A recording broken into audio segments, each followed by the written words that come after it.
Start करते हैं एक और very very interesting video. In this video we will solve a lot of questions. जितना भी रिंग थ्योरी का एडवांस पार्ट है जो आपने इस सेमेस्टर में पढ़ना है, एकदम बेसिक से समझेंगे उस पार्ट को, और ढेर सारे क्वेश्चन को सॉल्व करेंगे। आज हम डिटेल बस क्वेश्चन सॉल्विंग करेंगे, बात को बस समझते जाना, बहुत गौर से समझ। More important, don't try to memorise, don't try to कैमर द सॉल्यूशन जो आपके साथ इस वीडियो में शेयर किया जाएगा। Try to feel it, try to digest it, कि आपको ऑब्जर्व करो, ठीक हो, ऑब्जर्व करो कि किस पैटर्न को फॉलो, क्या अप्रोच फॉलो की जा रही है, ठीक है। आई होप कि मैं एकदम फील दे सकूँ आप लोगों को। स्टार्ट करते हैं फिर आज का lecture. Hit the subscribe button अगर आपने अभी तक नहीं किया। I have a lot of questions आपके पास, देख लो बहुत सारे क्वेश्चंस हैं, आपको एकदम फील देने की कोशिश करेंगे इंशाल्लाह, राइट। तो भी स्टार्ट करते हैं। फर्स्ट क्वेश्चन हमारी स्क्रीन पे ये है कि we have to calculate the units, हमने यूनिट्स फाइंड करने हैं जी ऑफ एक्स के। ये जी ऑफ एक्स के रिंग को तो आप बहुत गौर से जानते होंगे।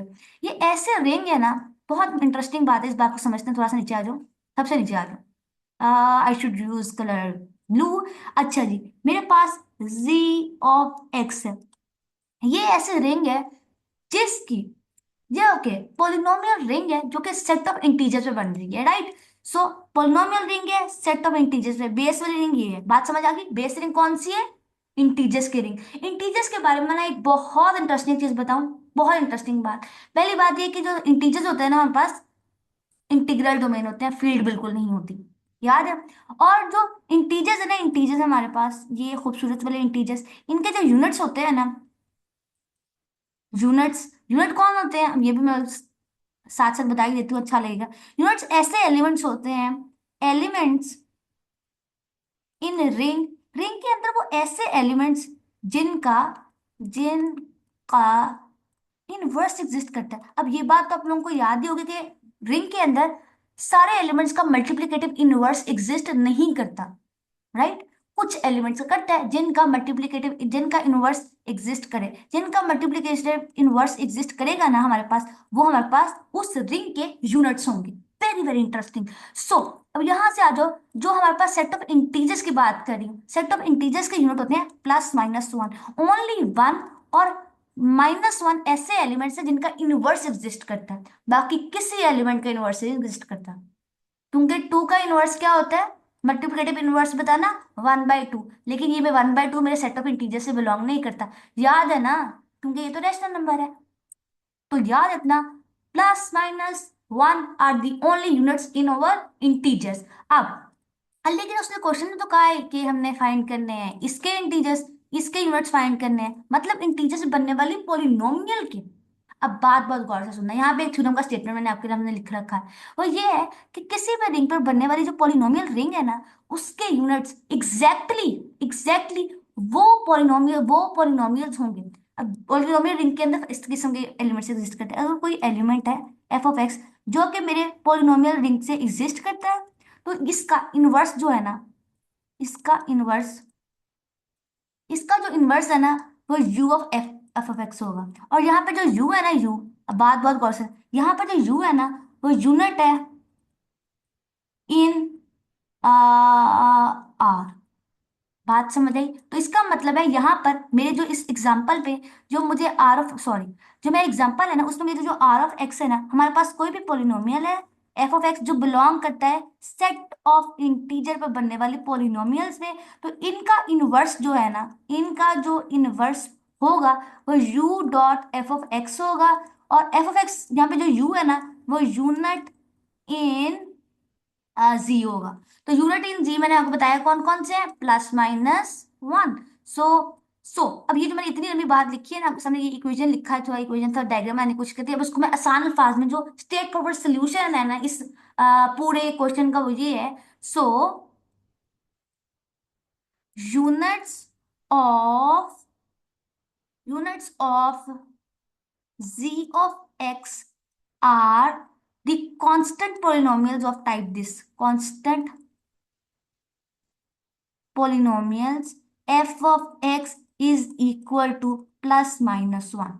बात समझ आ गई? अब मैं कोई भी पोलिनोमियल ले लूं, कोई भी पोलिनोमियल ले लूं, g ऑफ x जो कि बिलोंग करता है मेरे इंटीजर वाले पोलिनोमियल से, तो तो एफ ऑफ एक्स जो है मेरे, तो फिर मैं एफ ऑफ एक्स को जब मल्टीप्लाई करूंगी ना जी ऑफ एक्स से, जो कि एफ ऑफ एक्स मेरा वो +-1 है, तो आई विल गेट यूनिट। तो मैं जब उसको मल्टीप्लाई कर सकती हूँ अपने यूनिट से, तो जो जी ऑफ एक्स है ना, वो पक्की बात है उसका इनवर्स हो जाएगा। बात समझ आई कि नहीं? तो याद रखना कि कोई भी पोलिनोमियल, यहाँ से बात समझ लो गौर गौर से, तो यूनिट्स मिल गए हमें, +-1 है। ऐसी polynomial, constant polynomial +-1 are the units of the integer polynomial. इसका सोल्यूशन ये एक लाइन है जो मैंने आपको सामने लिखी है, ये वाली line, sorry, this one line, ये इतनी सी लाइन है। एक सेकंड, इस बात को मिटा दो अगर, तो इतनी सी लाइन है। ये मैंने सोल्व के आगे लिखा है ना ग्रीन से, बस इतना सा आंसर है ये आंसर भाई यही है सिर्फ। लेकिन पीछे का लॉजिक समझो, पीछे का लॉजिक समझो, पीछे का लॉजिक, पीछे का लॉजिक ये है जो मैंने लिखा है ऊपर। थोड़ा सा जूम आउट करूंगी, ये वाला लॉजिक है जो मैंने लिखा है। ठीक है। सो किसी भी रिंग के, किसी भी रिंग पर बनने वाली जो पॉलिनोमियल रिंग है ना, उसके यूनिट वही होंगे जो कि रिंग के यूनिट है, लेकिन साथ में वो यूनिट कांस्टेंट पॉलिनोमियल वाले होंगे। बात समझ आई कि नहीं?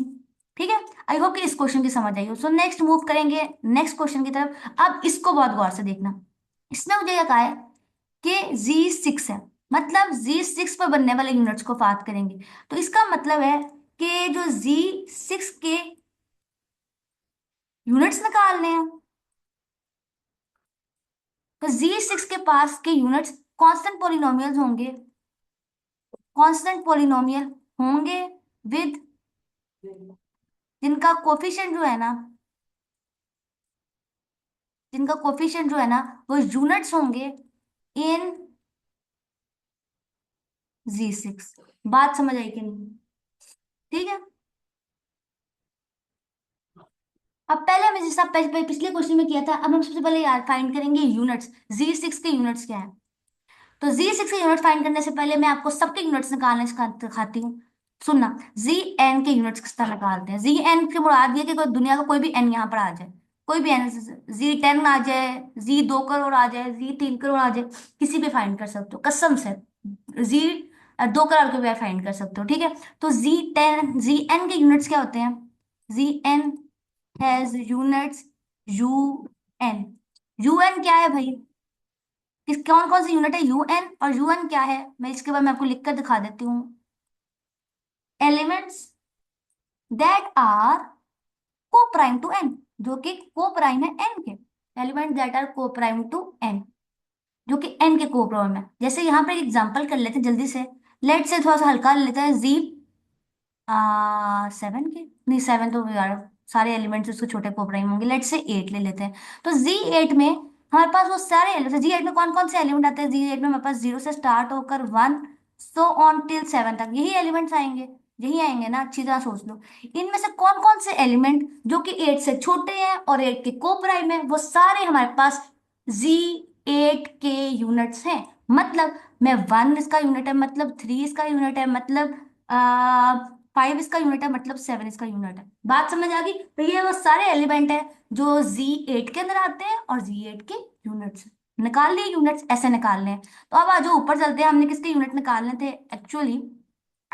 Let's take this colour. हमने इसके यूनिट्स निकालने थे, इसके। तो जल्दी से निकालना था इसका यूनिट निकालना, कौन सी टेंशन वाली बात है। So units of Z6 of X,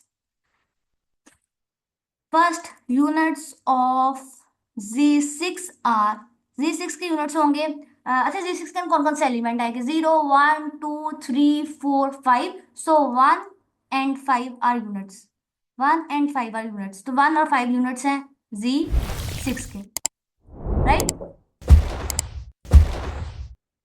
okay, सो आगे करेंगे। तो Z6 के यूनिट्स मिल गए हमें, बात ठीक होगी। So you now constant polynomials, constant polynomials with coefficients, with coefficients 1 and 5 are units of Z6 of X। और आप इसको ऐसे करके फॉर्म में लिखना, अच्छा लगता है, इंप्रेशन अच्छा टीचर पर पड़ेगा। वो ये है कि Z of F of X is equal to 1 and थोड़ा सा नीचे चलेंगे, थोड़ा सा नीचे, ओहो नीचे और नहीं रहा, स्लाइड खत्म हो गई है, चलो ठीक है। G and 5 are units, are units in G 6 of X. बात समझ आ गई? मैं थोड़ा सा जूम आउट कर देती हूँ आपके लिए, लेकिन you have to understand the pattern I have, जो मैंने फॉलो किया।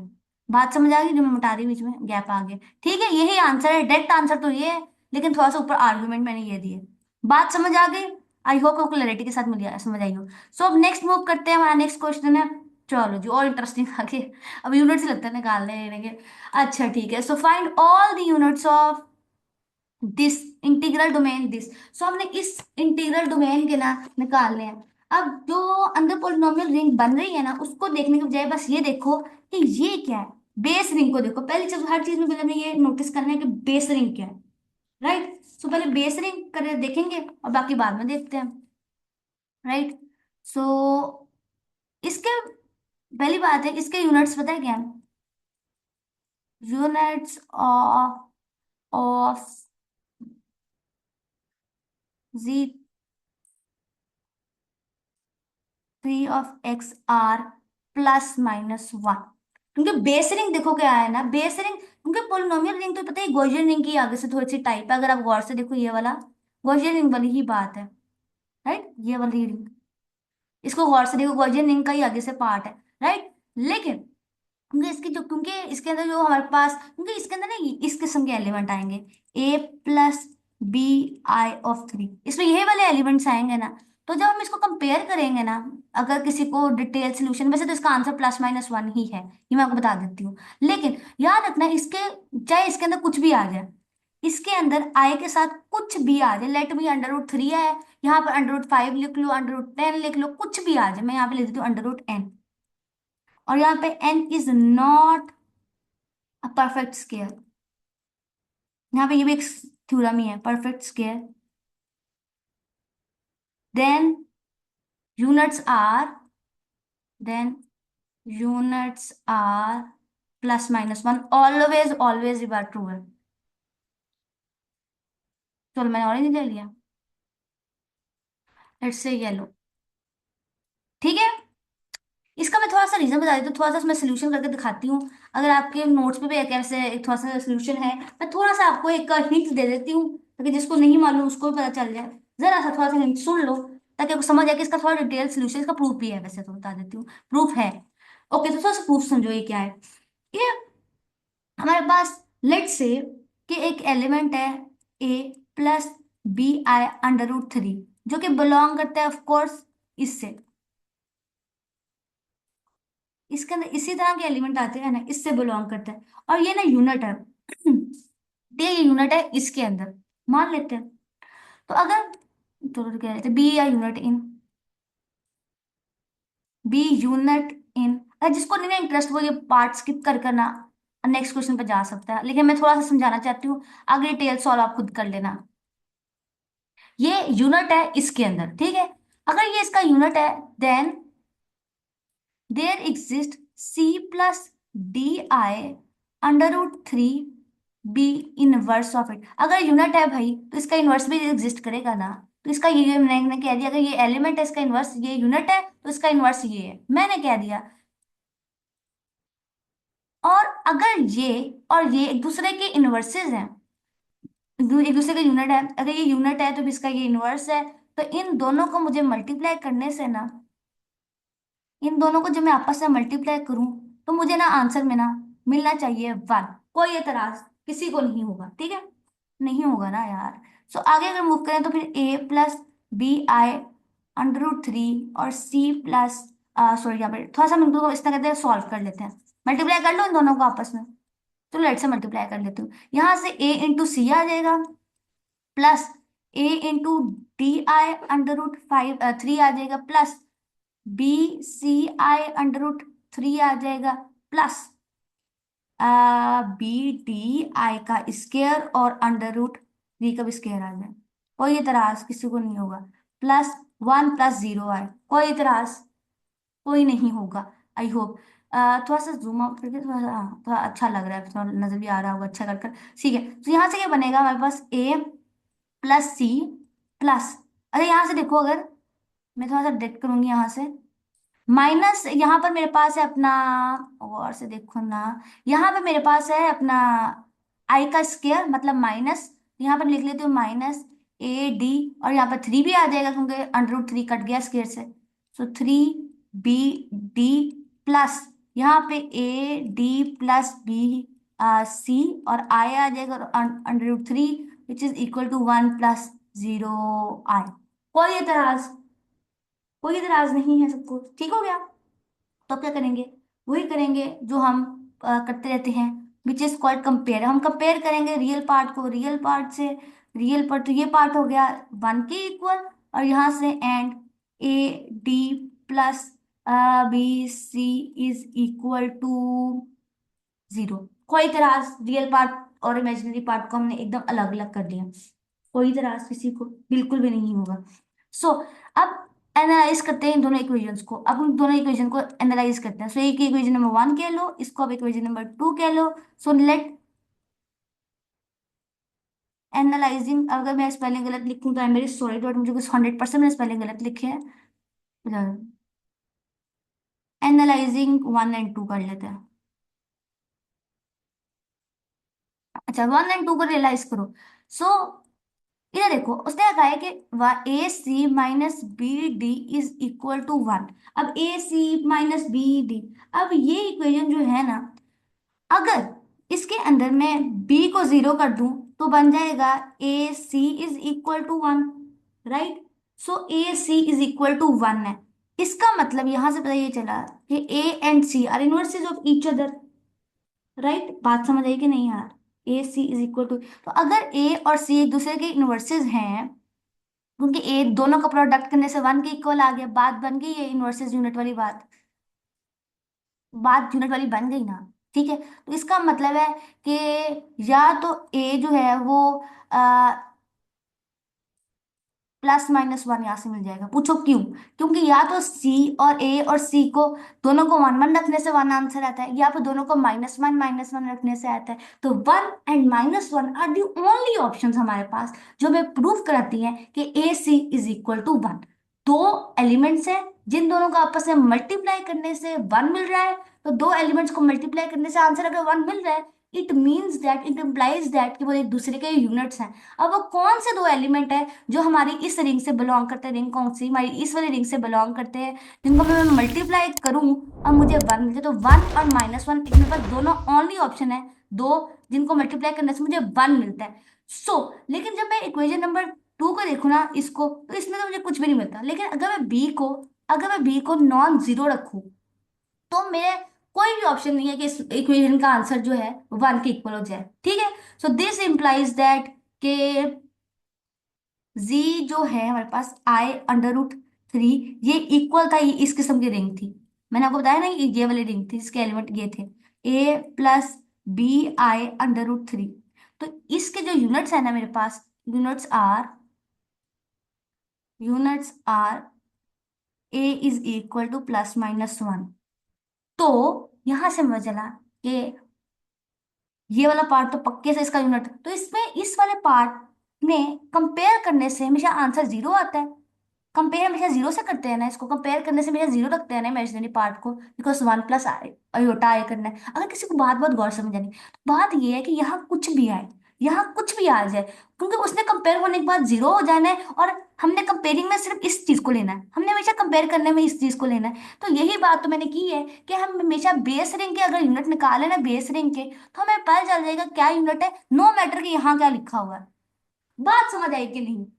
तो हमने हमेशा ये वाली बात जो मैंने थोड़ी देर पहले एक थ्योरम का स्टेटमेंट आपके सामने लिखा था ना, वो इसलिए लिखा था कि जो हमारे पास, अच्छा यहाँ पे एसोसिएट आ गए, तो यहाँ पे एक बात समझते हैं हम, ये कि जो हमारे पास पॉलिनोमियल रिंग है ना, पॉलिनोमियल रिंग है, उसके जो यूनिट्स है ना पक्के से, उसके यूनिट्स पक्के से कांस्टेंट पॉलिनोमियल्स होंगे, कांस्टेंट पॉलिनोमियल्स होंगे, कांस्टेंट पॉलिनोमियल्स होंगे। लेकिन कांस्टेंट पॉलिनोमियल्स के अंदर जो कोफिशिएंट्स होंगे ना, वो आर के होंगे, जो कि रिंग है।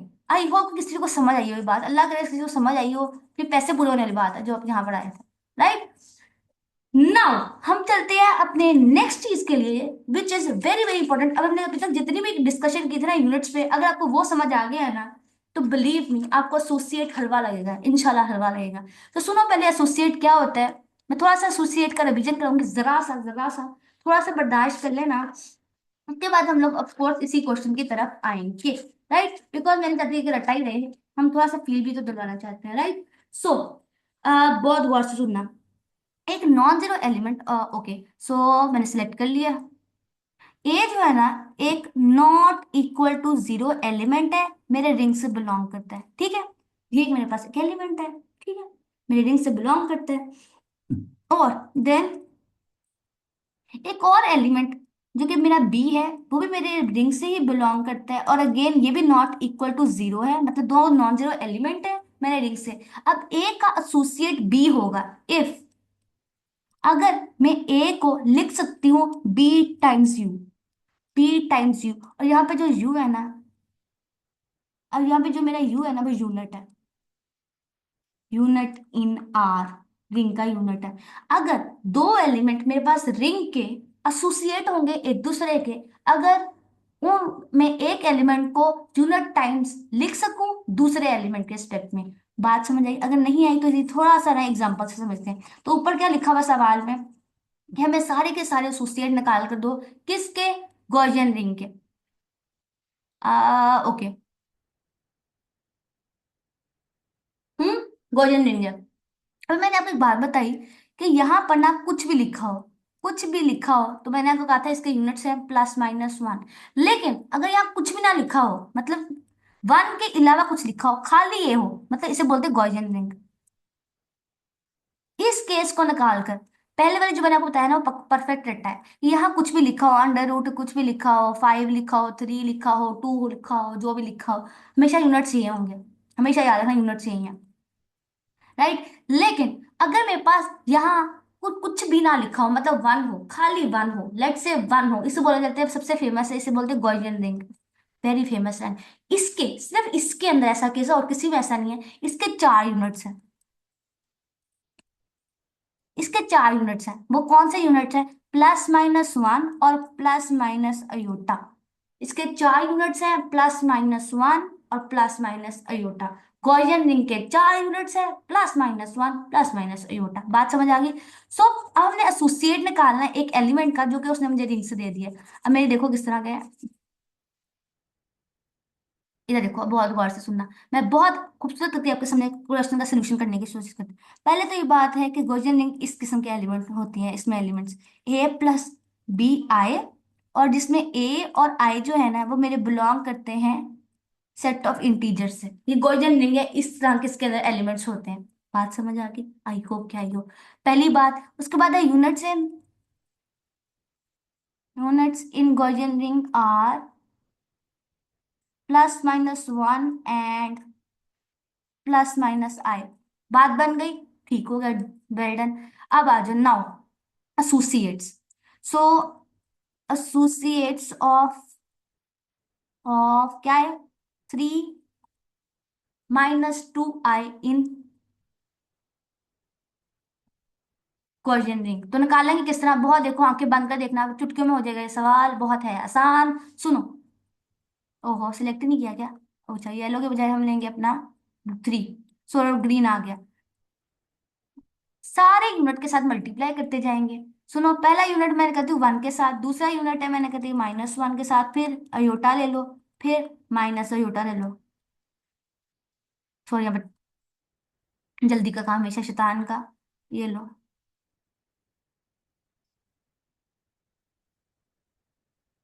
बहुत गंदा लिखा, माफ करना। तो वन से मल्टीप्लाई करेंगे तो ये आ गया, जब माइनस वन से मल्टीप्लाई करेंगे तो ये वाला केस आ गया, जब अयोटा से करेंगे तो थ्री आए, और जब ये योटा योटा से मल्टीप्लाई होगा तो प्लस टू हो जाएगा। ठीक है, because iota square is equal to minus one.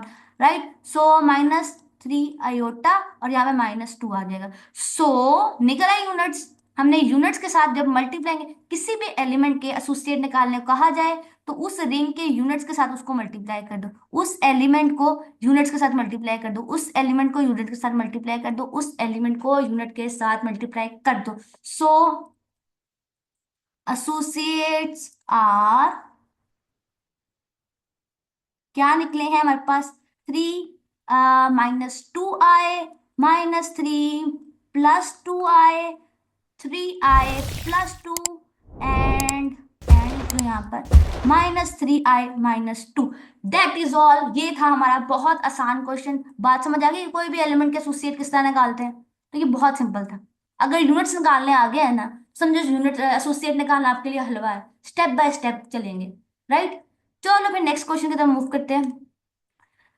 चलो ये और इंटरेस्टिंग हो गया। अब हमने निकालने हैं भाई यूनिट्स, एसोसिएट्स निकालने हैं 6 के इन Z10। तो पहले निकालते हैं Z10 के यूनिट्स। सो पहले लिखेंगे Z10 = Z10 के अंदर कौन से एलिमेंट आते हैं? 1 2 3 सो ऑन टिल 9 तक। हो गए। अब लिखेंगे यूनिट्स इन Z10। पेपर में इतना सवाल करना है जितना मैं स्टेप बाय हर चीज लिख रही हूँ, आपने भी वैसे लिखना है, ताकि अच्छा इंप्रेशन दे और मैम से मैं हो सकता है आपको अच्छे नंबर दे दें। राइट। सो 1 3 10 है तो 5 नहीं जाएगा हमारे पास, फिर 7 आ जाएगा एंड 9। ये यूनिट्स है हमारे पास Z10 के। ठीक है। Z10 के यूनिट्स भी लिख लिए, बात बन गई। चलो अब हमने एसोसिएट्स निकालने हैं, तो नाउ एसोसिएट्स ऑफ, तो यहाँ पे बस वही कलर यूज करें, अच्छा वाला लग रहा था। सो एसोसिएट्स, एट्स ऑफ 6 आर। कैसे फाइंड करेंगे? मल्टीप्लाई कर दो सिर्फ आंखें बंद करके यूनिट के साथ। सो 1 से मल्टीप्लाई करेंगे 6 को। सो उसके बाद हम मल्टीप्लाई करेंगे अपना 3 के साथ, फिर मल्टीप्लाई करेंगे 7 के साथ। ठीक है। और उसके बाद मल्टीप्लाई करेंगे 9 के साथ। राइट। तो 6 के साथ किया तो 6 आ गया। उसके बाद यहां से मल्टीप्लाई करेंगे। अच्छा बहुत गौर से देखना, क्योंकि हम वर्किंग कर रहे हैं पूरी कहानी में Z10 के अंदर, तो जब भी कुछ बड़ा बनेगा तो रिमाइंडर करने हैं। ऐसा जो भी आंसर आएगा ना उसको रिमाइंडर करना होगा। उसको डिवाइड करेंगे 10 से, जो रिमाइंडर आएगा वो आंसर है। तो यहाँ से क्या आएगा? 18। लेकिन बिकॉज 18 आया है but we are working in Z10, तो यहाँ पर 8 हो जाएगा। यहाँ पे मैं लिख भी देती हूँ ये Z10 में है। बात बात समझ आ गई? ओके। सो 7 × 2 बिकम्स 48, क्योंकि ये Z10 है तो बिकम्स 2। बात समझ आ गई? इन Z10। सिमिलरली आगे बढ़ते हैं, तो 9 × 6 = 54, बट क्योंकि Z10 है तो बिकम्स 4 इन। तो ये लो आगे units. So units are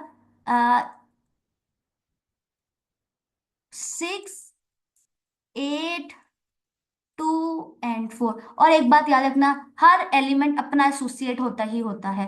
her element खुद का एसोसिएट होता है। तो 6 का एसोसिएट 6 है खुद। हर एलिमेंट अपना एसोसिएट होता ही होता है। तो ये 4 एसोसिएट्स हैं किस 6 के इन Z10। बात समझ आ गई से नहीं? ठीक है। ओके आगे बढ़ते हैं भैया। नेक्स्ट मूव करते हैं। Find all the associate of Z3 of X in X। अच्छा ठीक है जी, बहुत आसान सवाल है। अब तो ऐसे सवाल आपको आसान लग रहे होंगे, होप सो लग भी रहे हो। सो सबसे पहले यूनिट्स निकालेंगे। So units are, units of Z3 of X, polynomial ring है Z3 पे बनने वाली आर। अब Z3 के अंदर एलिमेंट कैसे आते हैं किसी को याद है?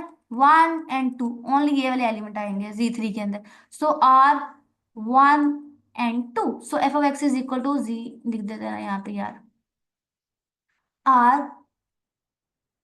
f(x) = 1 and 2। यही दो हमारे पास यूनिट्स हैं। नाउ एसोसिएट की तरफ मूव करेंगे। नाउ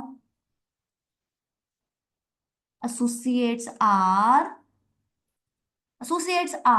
सो पहले मल्टीप्लाई करेंगे 1 के साथ एक्स को, फिर मल्टीप्लाई करेंगे 2 के साथ एक्स को। तो एक्स, और यहां से निकलेगा 2x। सो ये निकला है एसोसिएट, इतनी सी तो बात थी।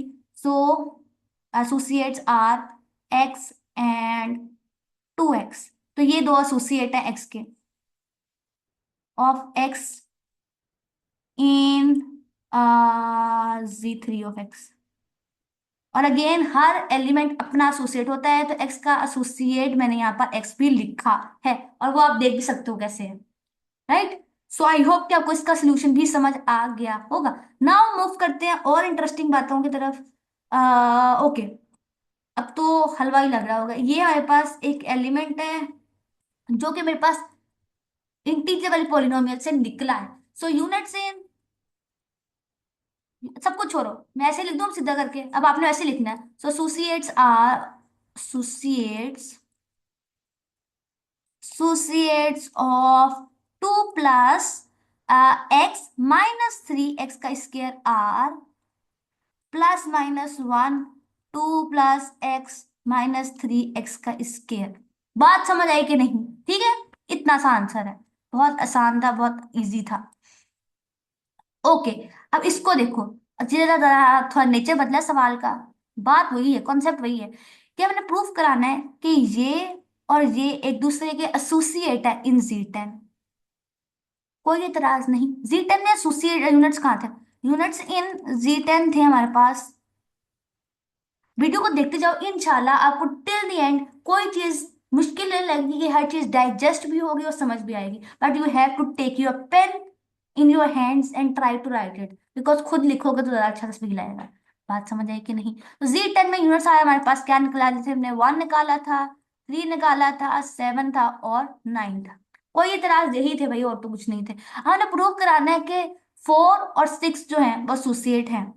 अब इनमें से एक को उठा लेते हैं और सारे यूनिट के साथ मल्टीप्लाई करते हैं। अगर आंसर में 4 आ गया या 6 आ गया तो हम कहेंगे बात बन गई। तो लेट से मैं उठा लेती हूँ, किसको उठाऊँ आप बताओ? किसको उठाऊँ समझ नहीं आ रही। इस तरह करती हूँ, मैं लेट से उठा लेती हूँ अपने 4 को। अगर 4 को मल्टीप्लाई करती हूँ हर यूनिट से, और अगर मुझे आंसर में 6 मिल गया तो बात बन गई, नहीं मिला तो फिर नहीं बनी। अब और क्या हो सकता है, राइट? सो मैंने 4 को लिखना है is equal to u times 6। इस तरह की मैंने इक्वेशन बनाने की कोशिश करनी है, मैं बनाना ये चाहती हूँ, राइट? और u is unit in Z10। कोई बात समझ आई? ये वाली फॉर्म बनाना चाहती हूँ मैं। ओके, सो मूव करते हैं थोड़ा सा आगे और बनाने की कोशिश करते हैं। तो फिर 4 को मैं लिख देती हूँ, पहला यूनिट था 1, फिर मैं 4 और साथ में लिख देते हैं। अच्छा, 1 वाला केस तो बात करेगा ही करेगा ना, 1 वाले केस को निकाल कर बात कर लेते हैं हम, इस तरह करते हैं, क्योंकि 1 तो करेगा ही करेगा ना, दैट इज वाई। सो 3 ले लेते हैं, फिर मैं ले लेती हूँ अपना 7, और फिर मैं ले लेती हूँ अपना 9। साथ .6 करूंगी, .6 करूंगी, .6 करेंगे। सो यहां से आएगा 18, क्योंकि हम वर्क कर रहे हैं Z18, लिख लेते हैं फिर, is equal to 8 in Z10। बात समझ आई? सिमिलरली 42 आया था, यहां से 2 बचेगा इन Z10। कोई, क्योंकि वर्क Z10 में कर रहे हो। यहां से आया 54, और यहां से मिल गया 4 अगेन वापस। बात बन गई, ये देखो बात बन गई, तो ये वर्क कर गया हमारे पास। तो ये वाली बात वर्क कर गई। So 9.6 is equal to 4 in Z10। Also 9 is unit in Z10, और हमें यूनिट मिल गया, बात बन गई, ये वर्क कर गया। So 6 and 4 are units, sorry are associates, are associates in Z10। बात समझ आई कैसे किया? वही वाली बात जो पहले हमने आगे से सीधे तरीके से हाथ पकड़ा था, अब हम उल्टा करके हम एक हाथ दूसरे हाथ पकड़ रहे हैं। ठीक है, बात समझ आ गई कि नहीं? आई होप कि आपको आई हो, राइट? चलो फिर नेक्स्ट मूव करते हैं, देखते हैं नेक्स्ट क्या है। Okay okay okay okay, this is this. Find all the units and associates of this. इसके भाई यूनिट्स भी फाइंड करो और एसोसिएट भी करो। अब तो ये सवाल आप आंखें बंद करके कर सकते हो। मैं एक साइड पे यूनिट फाइंड करती हूँ आपके लिए, और दूसरी साइड पे एसोसिएट, कोई टेंशन वाली बात नहीं है। एसोसिएट्स, चलो फिर you I take red. Okay, so f(x) is equal to, f(x) is equal to 1 2 3 4 5 6 are constant polynomials,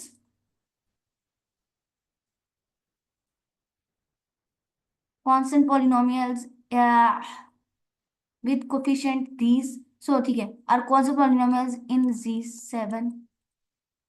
also units निकल आए।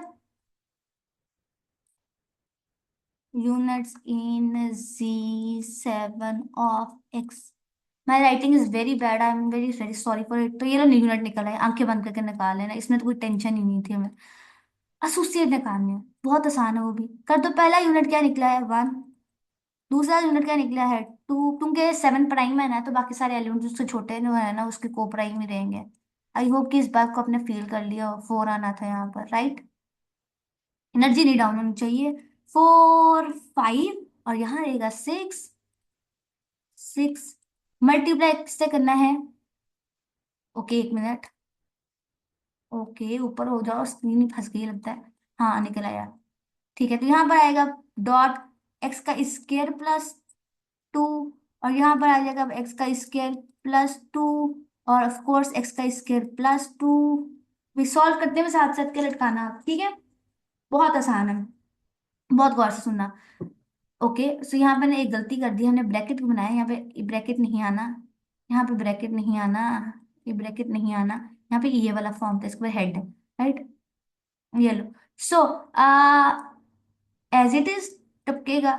और टू एक्स का स्क्वायर प्लस फोर, और यहाँ से थ्री से करेंगे, थ्री एक्स का स्क्वायर।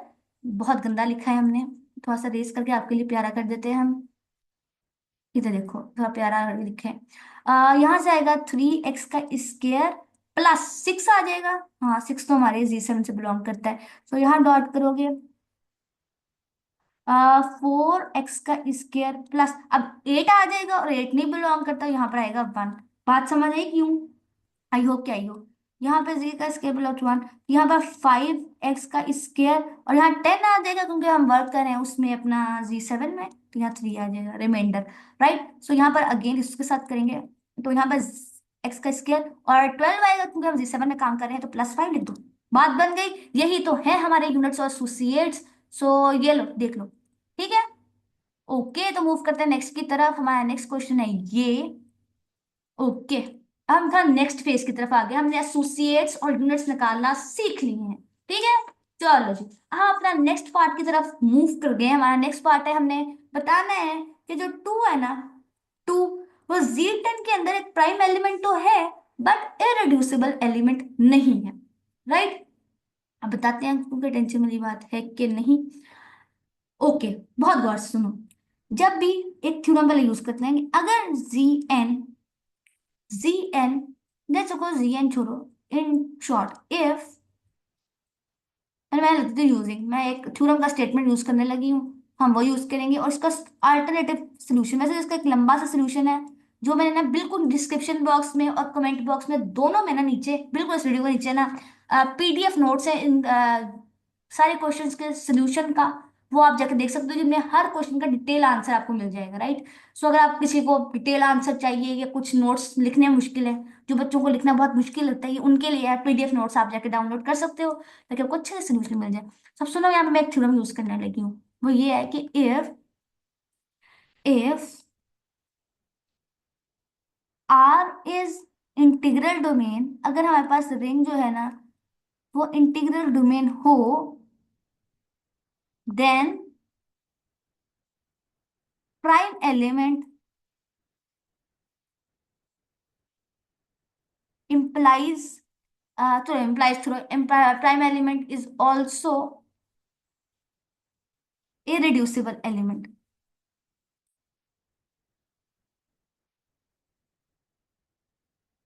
ठीक है। हर प्राइम एलिमेंट इरेड्यूसिबल एलिमेंट भी होता है अगर हमारे पास जो हम रिंग है वो इंटीग्रल डोमेन हो। बट क्योंकि हम किस रिंग पर वर्क कर रहे हैं, हमारी रिंग है, रिंग कौन सी है? Z10 है, आई गेस अब Z10 ही हो। ऊपर से देख लेते हैं।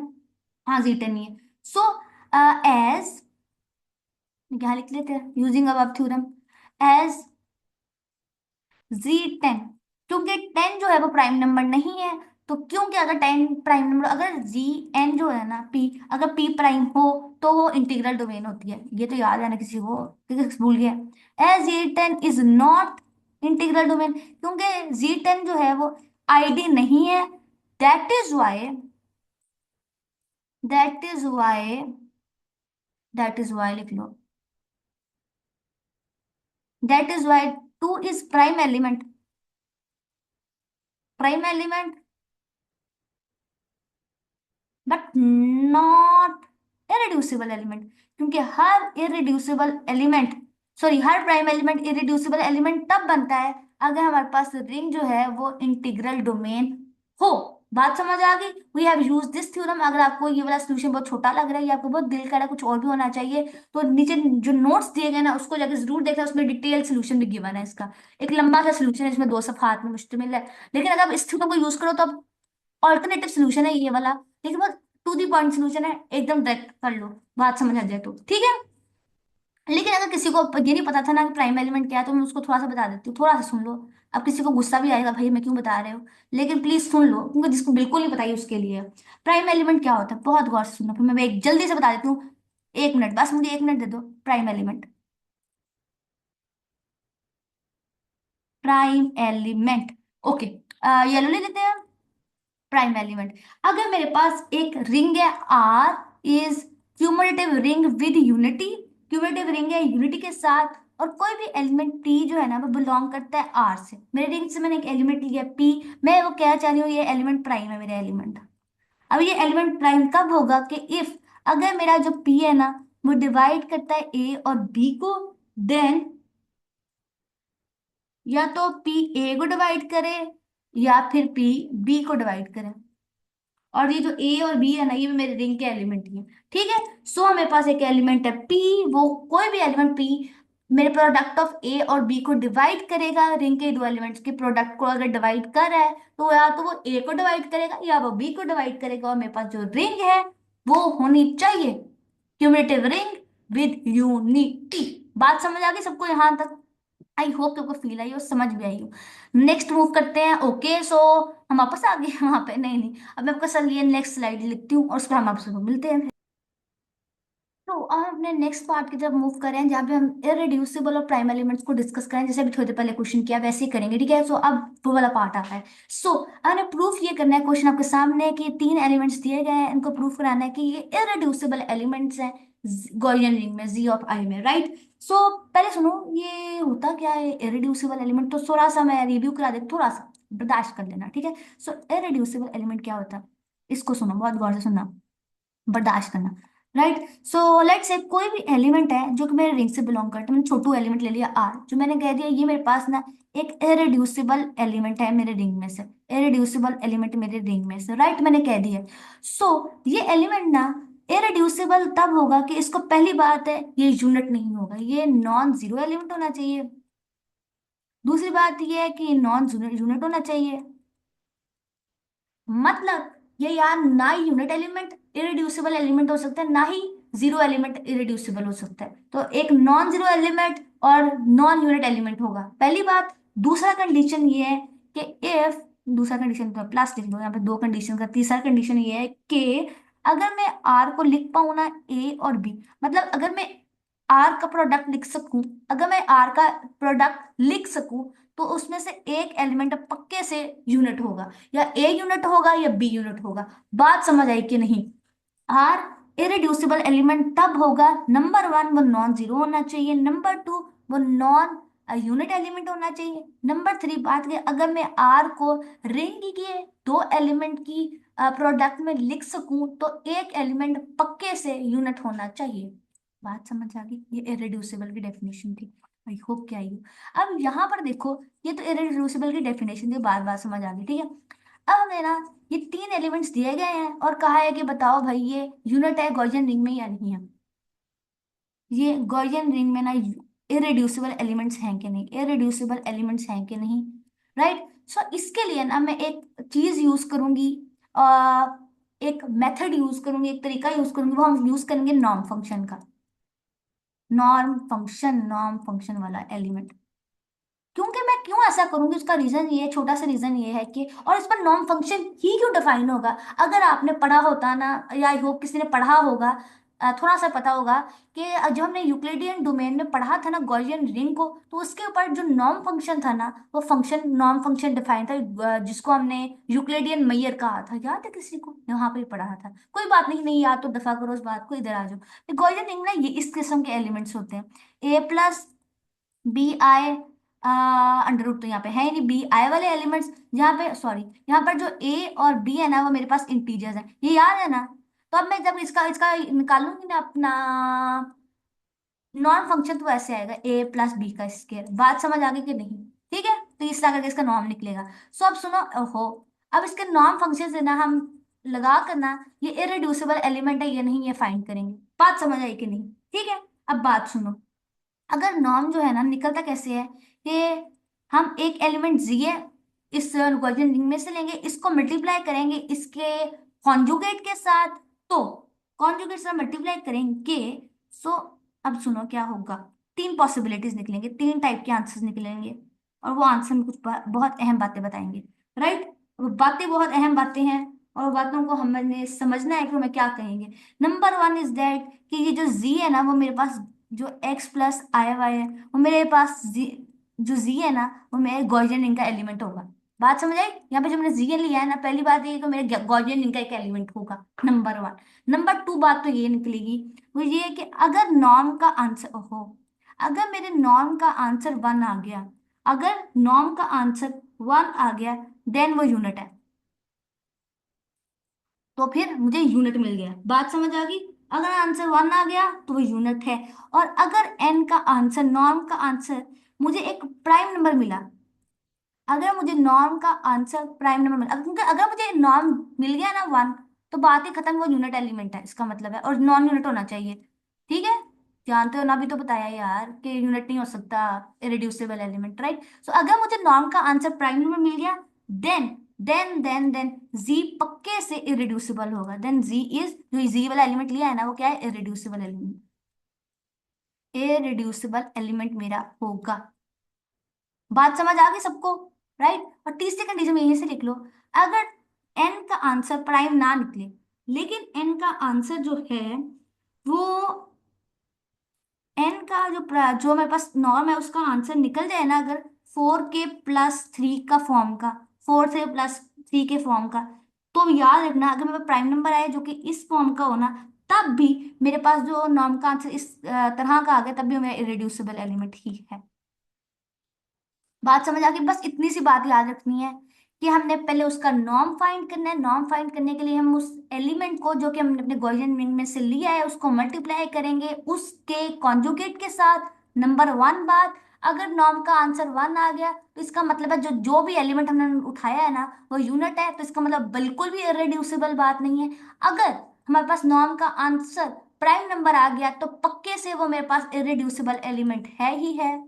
ठीक है, तो मैं कहूंगी मेरा जो जो भी एलिमेंट मेरा है वो इरेड्यूसिबल है। अगर मेरा आंसर प्राइम नंबर ना ही आए, लेकिन प्राइम नंबर इस किस्म का आ जाए, इस फॉर्म का, 4k+3, ये 4k+3 वाला याद है किसी को? इस फॉर्म का होगा, जैसे क्या आएगा, A =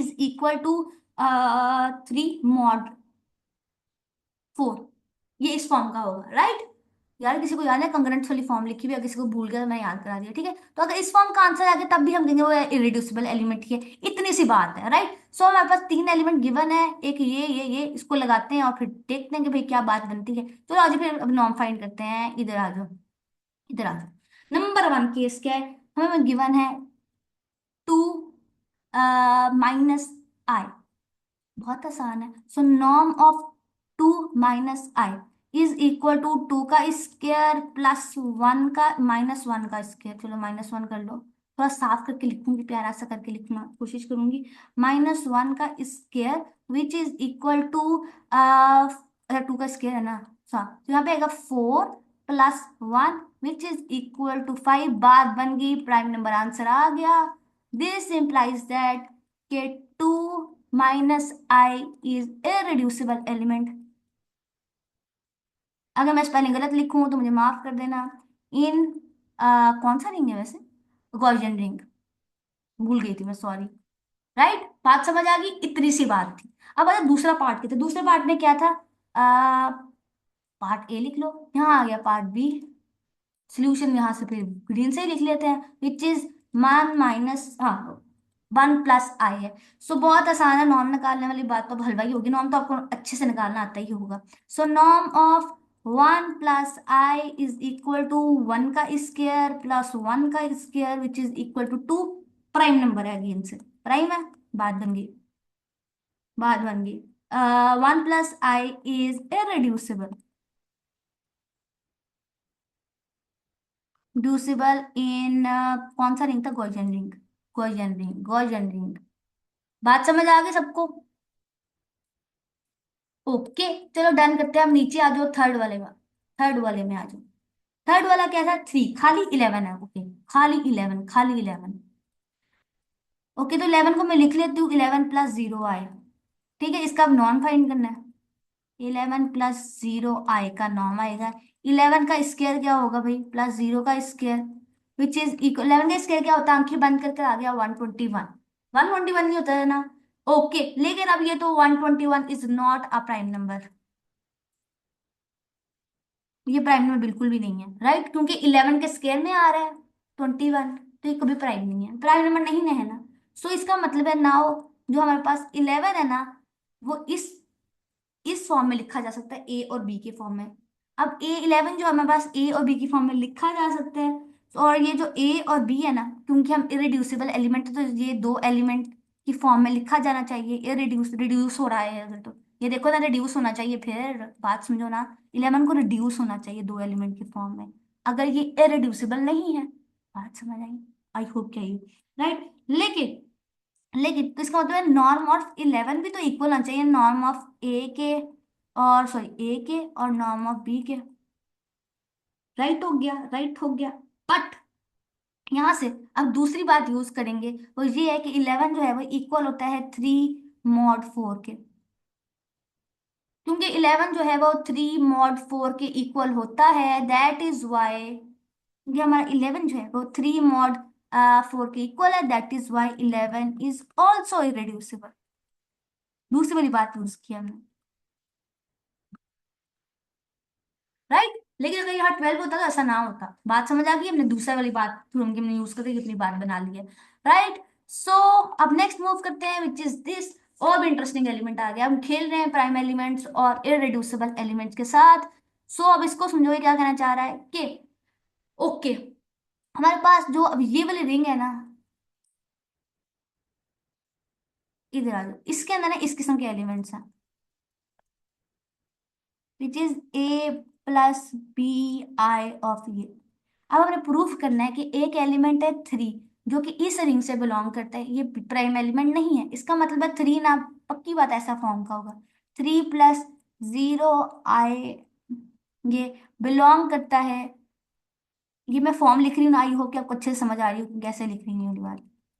is not prime element, is not prime element. हमने ये पूरी कहानी प्रूफ करना है, राइट? तो चलो अभी प्रूफ कर लेते हैं। ये मैंने लिख दिया फॉर्म, आपको समझ आ गई होगी कि क्या बात पूछी है। आई होप कि आई हो। चलो अभी जल्दी से बना लेते हैं अपना फॉर्म और बात को समझने की कोशिश करते हैं।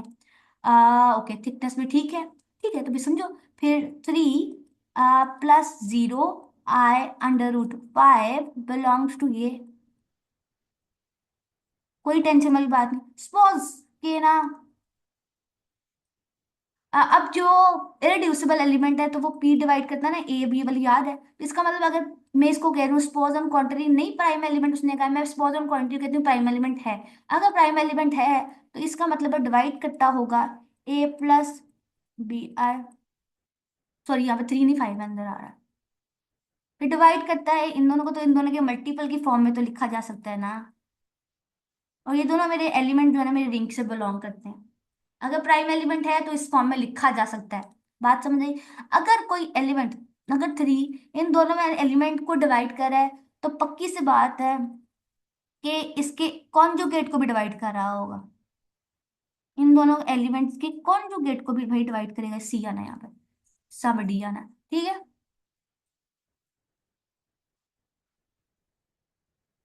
बात समझ आ गई? इन दोनों के एलिमेंट के कॉन्जुगेट को भी डिवाइड कर रहा है। अब इन दोनों, क्योंकि इसके, एक सेकेंड इधर आ जाओ। ओहो, अगर इसको डिवाइड कर रहा है, बात समझो, अगर इसको डिवाइड कर रहा है, इसको भी कर रहा है, इन दोनों कर रहा है, तो इट मीन्स दैट कि दिस इंप्लाइज दैट, अब इन दोनों इक्वेशन को आपस में मल्टीप्लाई कर देते हैं, तो हमें 9 आ जाएगा। सो ए का स्क्वायर प्लस 5B का स्क्वायर, यहाँ से आ जाएगा C का स्क्वायर प्लस D का स्क्वायर, और यहाँ पे √5। बात बन गई कि नहीं बनी? बात समझ आ गई? सो जरा मैं और सीधा करके लिख रहा हूँ प्यारा करके, वो ये है कि ए का स्क्वायर प्लस 5 बी का स्क्वायर इन टू सी का स्क्वायर डी का square under root 5 is equal to 9। ठीक है, तो दिस इंप्लाइज दैट ए का स्क्वायर प्लस 5 का A square is equal to 9, और सी का स्क्वायर प्लस डी का square under root 5 is equal to 9। बात बन गई, सबको बताओ, बात बन गई बच्चों? चलो फिर आगे बात सुनते हैं। ओके, अब मामला ये है कि एक इक्वेशन ये है, एक इक्वेशन 1 है, एक इक्वेशन 2 है। अब इन दोनों को एनालाइज करेंगे, ढूंढेंगे। सो अब बात समझने की ये है कि ओ हो I have made a mistake here, इन दोनों का प्रोडक्ट 9 के इक्वल है। सो प्रोडक्ट 9 के इक्वल है, अगर इन दोनों इक्वेशंस का प्रोडक्ट 9 के इक्वल है, या तो एक 3 होगी या एक 3 होगी, तभी तो इन दोनों का प्रोडक्ट 9 के इक्वल है। एक कंडीशन तो ये निकलेगा। बात समझ आई? एक केस तो ये है। दूसरा केस ये है कि दूसरा केस ये है, अभी हमें केसेस बनने थे। दूसरा केस ये है कि अगर ए का स्क्वायर बी का स्क्वायर जो है ना, कि अगर ये 1 9 हो जाए और दूसरे वाला हो जाए 1, तो इन दोनों का प्रोडक्ट 1 आना चाहिए, बिकॉज इन दोनों का प्रोडक्ट, बात समझो, इन दोनों का प्रोडक्ट करने से 9 आ रहा है। इन दोनों का प्रोडक्ट करने तो या तो ये 3 होगा, ये वाला, या फिर ये वाला 3 होगा तो 9 आएगा, या ये 9 होगा या ये 1 होगा, या ये 1 होगा या ये 3 होगा। बात समझ आई कि नहीं? तो इसको लिख लेते हैं, या फिर ये 1 होगा, वो 3 बन जाएगा, सॉरी वो 9 बन जाएगा। तो ये कोई 3 पॉसिबिलिटीज निकल सकती हैं, और तो कहानी में और कुछ ट्विस्ट नहीं निकल सकता, राइट? तो कहानी मेनली यही रहेगी, मैं थोड़ा सा साफ कर लेती हूँ। ठीक है, अब हम इन सारी इक्वेशन को करेंगे एनालाइज, बात समझने की कोशिश करेंगे कौन सी इक्वेशन होल्ड करती है, कौन सी इक्वेशन नहीं होल्ड करती, यही देखना होगा। अगर इक्वेशन नंबर इस तरह करते हैं कि इसको 1 कह लो आप, इसको 2 कह लो आप, इसको आप 3 कह लो, कोई टेंशन वाली बात नहीं। तो अगर मैं इक्वेशन नंबर 1 को देखूं, अब हमसे 1 को एनालाइज करते हैं, बाकियों को छोड़ो साइड पर। ओके, सो लेट्स से उठा लेते हैं अपना ऑरेंज। ठीक है, सो इक्वेशन नंबर 1 को देखो, अगर a प्लस 3b का स्क्वायर, अगर मैं इसको इक्वल टू 1 करना है, तो इसको इक्वल टू 3 करना है पूरी कहानी में। अब ये दो नंबर का सम है और ये 3 के इक्वल है, ये तभी पॉसिबल है कि अगर ये अंडा हो जाए, और ये देखो फिर यहाँ से अंडा हो जाए b, तो 3 का स्क्वायर, एक सेकेंड यार, सो a का स्क्वायर आ जाएगा 3, राइट? अब ए का स्क्वायर जब 3 आ जाएगा ना, तभी प्रॉब्लम है, there does not exist any number, any A, any A in, कौन सा हमारे पास है जिसका स्क्वायर करने से हमें अंडर रूट 3 मिले, राइट? जानते हो ना, बिकॉज ये इंटीजर से बन रही है। इन इधर इसके अंदर ऐसा कोई एलिमेंट एग्जिस्ट ही नहीं करता। बाद में क्योंकि इसकी बेस रिंग इंटीजर्स हैं, तो उसमें ऐसे एलिमेंट्स नहीं एग्जिस्ट करते। अगर यहाँ पे आर होता तो हम कहते शायद बात बन जाती, सेट ऑफ रियल नंबर्स होते। ठीक है, तो इसका मतलब है ये वाली कंडीशन तो पक्के से, ये वाली इक्वेशन तो एक्सक्लूड होगी, इसको मैं मिटा देती हूँ। ये वाली हम कंडीशन क्यों नहीं लेके चलेंगे, क्योंकि ये किसी बात को सेटिस्फाई ही नहीं कर रही। बात समझे रीजन? ठीक है, तो अब बहुत गौर से देखो, इक्वेशन नंबर 2 के अंदर, इक्वेशन नंबर 2 के अंदर हमें ये यूनिट मिल रहा है, इक्वेशन नंबर 3 के अंदर हमें ये यूनिट मिल रहा है, राइट? सो इन इक्वेशन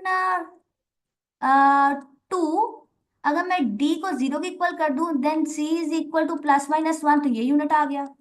और सिमिलरली इक्वेशन नंबर 3 के अंदर मुझे, अगर मैं b को 0, अच्छा b को मैंने 0 रखना है, सो मुझे यहाँ से a इज इक्वल टू ±1, तो ये यूनिट मिल जाएगा। मतलब कि जब मुझे प्रोडक्ट ऑफ दो एलिमेंट्स को इक्वल टू 9 करना था, तो मुझे एक यूनिट मिल रहा था, राइट? सो इसमें से जब मैंने 9 के इक्वल किया, तो ये एक यूनिट था, फिर यहाँ यूनिट, इसका मतलब है कि एक यूनिट मिल रहा है प्रोडक्ट करने से, तो इसका मतलब है दिस इंप्लाइज दैट कि जो मेरे पास 3 है ना, 3 वो इक्वल टू हो गया है +1 प्लस आई √5 है किस, हाँ √5, और 1 - 3 √5 के, वो इन दोनों के एलिमेंट की प्रोडक्ट में लिखा जा सकता है, बिकॉज वो इरेड्यूसिबल बन गया है ना, एक यूनिट है, तो अंदर से लिखा जा सकता है इस फॉर्म में, राइट? समझ आ गई, 2 यूनिट मिल गए हैं मुझे, तो उन दोनों को प्रोडक्ट में मैं लिख सकती हूँ अपना 3। बात समझ आ गई? लेकिन प्रॉब्लम ये है, पूरी कहानी में प्रॉब्लम ये है कि अगर ये इन दोनों की फॉर्म में लिखा जा सकता है, this implies that three divide करता है इन दोनों को, प्रोडक्ट को कर रहा है, लिखा जा सकता है प्रोडक्ट की फॉर्म में, तो इन दोनों में से एक को जरूर डिवाइड करना चाहिए, बिकॉज हम तो इरेड्यूसिबल से प्राइम बनाना चाहते हैं ना। तो हमने शुरू से इरेड्यूसिबल वाले कंडीशन लेकर चले, पर हम बनाना प्राइम जा रहे थे। तो इसका मतलब अगर इन दोनों को प्रोडक्ट में लिखा जा सकता है तो एक एक को जरूर डिवाइड करना चाहिए, बात ही लॉजिकल है। बट इसका मतलब लिखा जा सकता है, तो इसका मतलब है कि हम लिख सकते हैं 1 + i अंडर रूट। अब ये डिवाइड कर रहा है तो हम इसको डिवीजन एल्गोरिथम की फॉर्म में लिख सकते हैं, 3 को मल्टीप्लाई कर देंगे a + bi अंडर रूट 5 की फॉर्म में, डिवीजन एल्गोरिथम की फॉर्म में लिख लिया। बट जब हमने कंपेयर करना है ना दोनों साइडों को, तो देखो क्या आएगा कि जो 1 है ना वो इक्वल आ रहा है 3a के। गौर से देखो ये कैसे, यहाँ से 1 है और ये इक्वल आया 3a के, but there does not exist any integer जिसका मल्टीपल जो है ना, सॉरी हाँ, जो हमें जिसको हम मल्टीप्लाई करें ना, जिसको ये देखो कोई इंटीजर नहीं मिलता a, जिसको मल्टीप्लाई करूँ ना मैं 3 से तो मुझे आंसर 1 मिले। तो कॉन्ट्राडिक्शन आ गया, प्रॉब्लम आ गया यहाँ पर। सो कॉन्ट्राडिक्शन आ गया। सो बात ये है कि 3 इज नॉट प्राइम एलिमेंट, क्योंकि हमें उसके साथ कोई मिल ही नहीं रहा। हमें दो एलिमेंट चाहिए जैसे डिवाइड करे। अगर दो एलिमेंट को, अगर मेरा 3 जो है वो दो एलिमेंट्स को डिवाइड करता है ए और बी को, तो फिर इसका मतलब 3 ए को जरूर डिवाइड करना चाहिए, या इसको करे या उसको करे। हमने एक उठाया एलिमेंट, उन दोनों को नहीं किया डिवाइड, तो बात बन गई वो प्राइम एलिमेंट नहीं है। आई होप आपको सोल्यूशन समझ आई हो। इन अगर आपको अभी भी नहीं आई तो थोड़ा सा डिटेल सोल्यूशन जो है वो डिस्क्रिप्शन बॉक्स में लिंक पड़ा है, पीडीएफ नोट्स देख लेना। Otherwise I will explain it again इंशाल्लाह। सो नेक्स्ट मैं अगला सवाल लिखती हूँ and then we will join you again. तो एक और वेरी इंटरेस्टिंग चीज है, इसमें सुनो, बहुत गौर से सुनना, कि हमारे पास एक रिंग है जो कि आईडी है, विच इज इंटीग्रल डोमेन। हमारे पास रिंग इंटीग्रल डोमेन है, हमने प्रूफ ये करना है कि एक इरेड्यूसिबल एलिमेंट है, उसका हर एसोसिएट भी इरेड्यूसिबल एलिमेंट ही होगा। बात समझ आई? चलो अभी हम थोड़ा आगे बढ़ रहे हैं, इरेड्यूसिबल और जो एसोसिएट है वो इकट्ठे आ गए हैं, राइट? इंटरेस्टिंग है ना? तो सुनो भी क्या है कि हमारे पास एक रिंग है, वो आईडी है, और ए जो है मैंने लेट कर लिया, मेरे पास ए जो है वो इरेड्यूसिबल एलिमेंट है, और बी जो है ना उसका एसोसिएट है। मैंने बी को भी प्रूव करना है कि वो भी क्या होगा, इरेड्यूसिबल। मैं करना ये चाहती हूँ, राइट? सो अगर अब ये जानते हो कि कोई भी दो एलिमेंट्स अगर एक दूसरे के एसोसिएट है तो वो एक दूसरे को डिवाइड करते हैं, ये अपने याद रखना है। तो अगर कोई दो एलिमेंट्स एक दूसरे के एसोसिएट हैं तो वो दोनों एक दूसरे को डिवाइड करते हैं। तो हम अगर ए और बी एक दूसरे के एसोसिएट हैं तो ए भी डिवाइड करता है ए को, बी को, और बी भी डिवाइड करता है ए को। बात बन गई। और हमने प्रूफ ये कराना है टू शो दैट कि अब जो बी है ना मेरे पास वो क्या है, एक इरेड्यूसिबल एलिमेंट है। इस बात को प्रूफ कराने के लिए आई टेक एक और एलिमेंट रिंग का जो कि मेरे पास है आर, और मैंने कहा आर जो है ना वो डिवाइड करता है बी को। अब आर को मैंने कहा है कि वो कि बी को इरेड्यूसिबल प्रूफ कराना है, और मैंने ये बताया है कि जो एक एलिमेंट है ना आर, वो डिवाइड करता है बी को, लेकिन बी जो है वो ए को भी डिवाइड करता है, ऊपर हमने भी कहा। तो क्यों कि आर बी को डिवाइड करता है, बी ए को डिवाइड करता है, तो by by using above two बातें आई कैन से दैट कि आर जो है ना मेरे ए को भी डिवाइड करता है। बात समझ आ गई? ओके। सो अब यहाँ से एक बहुत इंटरेस्टिंग बात है कि कोई भी इरेड्यूसिबल एलिमेंट अगर मेरे पास इंटीग्रल डोमेन में हो, अगर मैं एक एलिमेंट है जो कि इरेड्यूसिबल है, वो आईडी में है, इंटीग्रल डोमेन में है, तो उसके दो डिवाइजर्स होंगे पक्के से। जो उसके डिवाइजर्स है ना, वो सारे डिवाइजर्स जो है ना पक्के से या तो यूनिट्स होंगे या एसोसिएट होंगे। ये थ्योरम है कि इरेड्यूसिबल एलिमेंट के जो डिवाइजर्स हैं इंटीग्रल डोमेन में वो पक्के से यूनिट्स या फिर एसोसिएट होंगे, इसके अलावा कोई डिवाइजर नहीं हो सकते इरेड्यूसिबल एलिमेंट के इन इंटीग्रल डोमेन। बात समझ आई? सो यहां से क्या है कि अगर मैंने कहा है कि ए इरेड्यूसिबल एलिमेंट है, तो इसका मतलब है जो बी जो था वो डिवाइड कर रहा था ए को, ये बात ऊपर लिखी थी ना, बी जो था वो ए जो है वो बी को डिवाइड कर रहा है, तो बी तो इसका डिवाइजर हुआ। और यहाँ पे जो आर है ना वो भी डिवाइड कर रहा है, तो यहाँ से देखो कि आर और बी है। सो अब बी पक्के से या तो यूनिट होगा, या क्योंकि बी डिवाइड कर रहा है ना आर को, तो अभी मैंने बताया है कि डिवाइजर जो है वो यूनिट और एसोसिएट होते हैं। तो अगर आर के ए के जो हमारे पास दो डिवाइजर्स निकले हैं, सो अब बी को या यूनिट होना होगा या एसोसिएट होना होगा, लेकिन बी को हम ऊपर मान के चल रहे हैं कि वो यूनिट है एसोसिएट है, तो इसका मतलब है कि जो बी है वो ए का एसोसिएट तो बन गया, लेकिन बी जो, क्योंकि ये वाली बात समझ आ गई। तो क्योंकि बी हमारे पास खुद भी इरेड्यूसिबल एलिमेंट हो गया है, बिकॉज बी भी तो डिवाइड कर रहा है ए को। बात समझ आई? क्योंकि बी भी अगर डिवाइड कर रहा है ए को, बी भी तो डिवाइड कर रहा है ए को, और बी डिवाइड कर रहा है आर को भी, और आर, अगर बी ए मेरे पास एसोसिएट है, तो बी आर, आर का दूसरा डिवाइजर, बी का दूसरा डिवाइजर क्या था?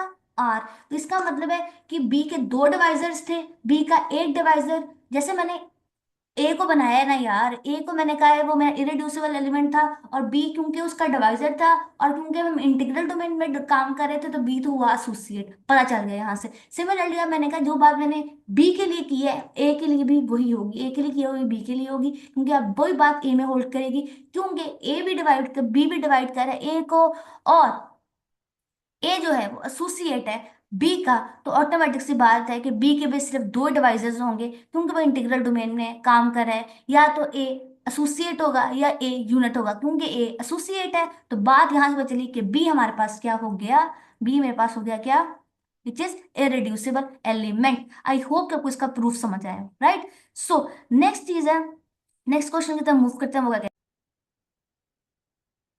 तो नेक्स्ट क्वेश्चन ये है, इसको बहुत गौर से सुनना, कि थ्री जो है ना, वो हमारे पास जी सिक्स के अंदर एक इरेड्यूसिबल एलिमेंट नहीं है, ये प्रूफ करना है, राइट?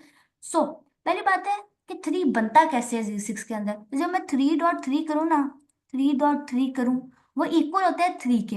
वैसे 3.3 करने से 9 आता है, बट इन क्योंकि हम जी सिक्स में काम करें, तो हमें आंसर रिमाइंडर के तौर पर 3 मिलता है। सो हमें 3 मिला कैसे? हमें 3 मिला, 3 इज इक्वल टू 3.3 करने से, राइट? अब हमने ना इस थ्री को बनाना है, हाँ ओके, सो मैंने वाइट क्यों ले लिया, अब मैंने इसको बनाना है, इस थ्री को बनाना है इरेड्यूसिबल एलिमेंट।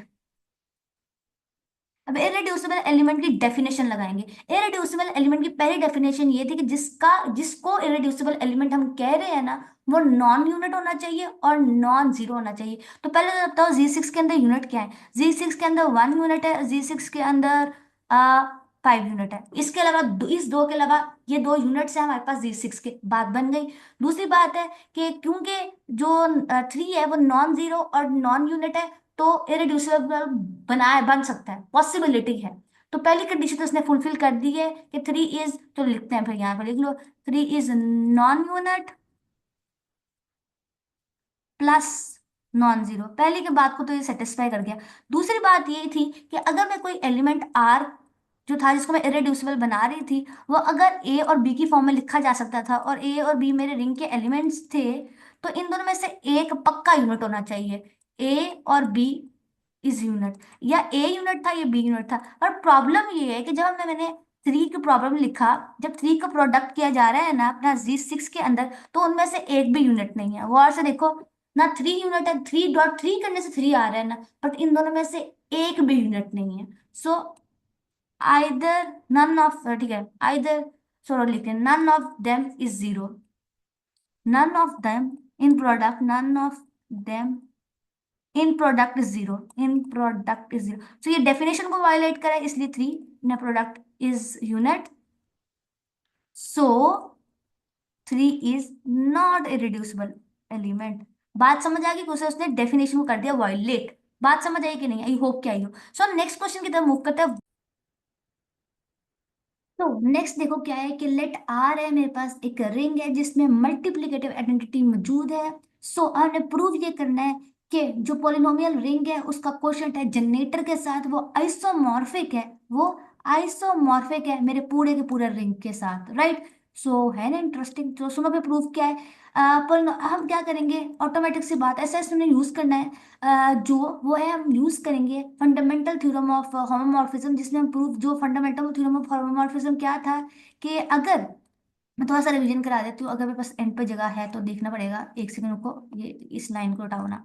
ओके, सो मैं आपको दिखाती हूँ फंडामेंटल थ्योरम ऑफ अर्थमेटिक क्या, फंडामेंटल थ्योरम ऑफ होमोमॉर्फिज्म ये था कि अगर मेरे पास एक फाई फंक्शन है जो कि फ्रॉम डिफाइन है आर से आर डैश पर, ये दोनों मेरे पास रिंग ही है, अगर आर से आर डैश पर डिफाइन है, तो आर क्वेश्चन करे जाए जब कर्नल ऑफ एफ के साथ, ये कर्नल ऑफ फाई लिख लो,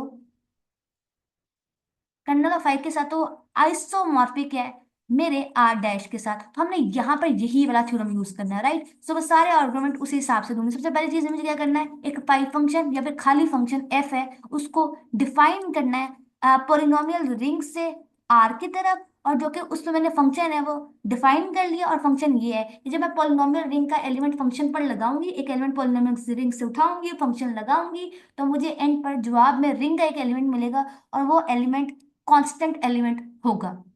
बात समझ आ गई। और ये सारे एलिमेंट्स के लिए बात होल्ड करती है। बात समझ आ गई। अब मैं क्या करूं, अगर मेरे पोलिनोमियल रिंग के दो एलिमेंट्स उठाऊं, वो दो एलिमेंट्स एक दूसरे के इक्वल है, पोलिनोमियल रिंग के दो एलिमेंट एक दूसरे के इक्वल है, अगर वो दोनों एक दूसरे के इक्वल हैं तो दिस इंप्लाइज दैट दोनों की कांस्टेंट टर्म्स भी एक दूसरे के इक्वल है ना। दोनों की फर्स्ट टर्म भी एक दूसरे के इक्वल है, सेकंड भी इक्वल है, थर्ड भी इक्वल है। याद है ना, फर्स्ट लेक्चर में बताया था मैंने, राइट। तो इन दोनों की कांस्टेंट टर्म भी इक्वल है। सिमिलरली ए वन के ए वन और बी वन इक्वल है, ए टू इक्वल है, ए एन भी एक दूसरे के इक्वल है, सो ऑन। ठीक है, ये सो ऑन इसलिए लिखा हुआ है। तो अगर ए वन, ए नॉट और बी नॉट एक दूसरे के इक्वल है, इसका मतलब है इन दोनों पर लगने वाले फंक्शंस भी एक दूसरे के इक्वल है। तो यहाँ से हमारा फंक्शन जो है, जो हमने डिफाइन किया, वो वेल डिफाइन हो गया। बात समझ आ गई। अब ऑटोमेटिक से बात है, क्योंकि वेल डिफाइन हो गया तो ऑटोमेटिक फंक्शन जो है ना वो एपीमॉर्फिज्म हो गया। अब हम क्या करेंगे, अब मैं अपने जो डोमेन का एक एलिमेंट उठाऊंगी, ये मेरा डोमेन है ना जो कि मेरा बिलोंग करता है मेरे आर ऑफ एक्स से।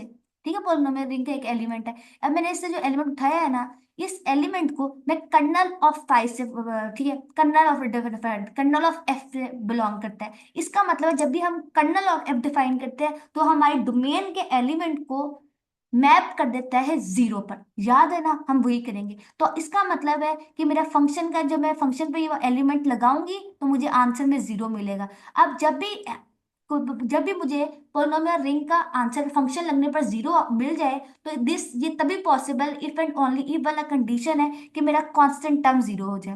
ये तभी पॉसिबल है जब मैं कर्नल में मैप करूंगी, तो इसका मतलब मेरा कांस्टेंट टर्म जीरो पर मैप होगा।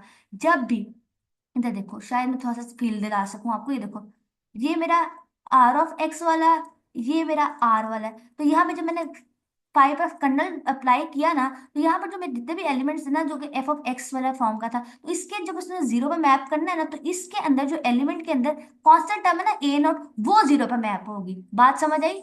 ये पूरा का पूरा जीरो पे मैप नहीं हो सकता, इसके अंदर जो कांस्टेंट टर्म है वो जीरो पे मैप होगी। बात समझ आई, ये मैंने बात की है, राइट। सो जीरो पर तब मैप, और मेरा कांस्टेंट टर्म जीरो पर मैप हो गई है। इसका मतलब है कि जब कांस्टेंट टर्म, अब ये देखो मेरे ए नॉट में जब कांस्टेंट टर्म, अब मेरा एफ ऑफ एक्स जो था वो इस फॉर्म का, एक सेकंड में यहाँ से ले लेती हूँ अपना, ओके। अब गौर से देखना, अगर मेरा एफ ऑफ एक्स इस फॉर्म का A not plus A one of X plus so on, यहाँ से ए एन और एक्स की पावर ए एन, तो अब जब मैंने कहा ये कर्नल ऑफ एफ पे चला गया, तो ऑटोमेटिक सी बात ए नॉट हो गया जीरो के इक्वल। तो इसका मतलब बाकी सारी टर्म में अगर गौर से देखो, एक्स आ रहा है, ऐसा एक्स आ रहा है, तो ये सारी की सारी बाकी टर्म्स जो है ना वो जनरेटर में बिलोंग कर, जनरेटर में इस किस्म के एलिमेंट्स होते हैं ना यार। जनरेटर किसी को याद है, जनरेटर ऑफ एक्स इस तरह का होता है ना, x dot F of x, F of x की सारी एलिमेंट के साथ एक्स होना चाहिए, तो हम कहते हैं वो जनरेटर से बिलोंग कर गया। बात समझ आई कि नहीं, आई होप कि आई हो। तो बाकी सारे एलिमेंट्स में ना कोशेंट के तौर को कोफिशिएंट के तौर पर एक्स आ रहा है, तो हम कहेंगे बाकी सारी एलिमेंट, जब भी हमने कर्नल ऑफ एफ में, बात गौर से सुनना,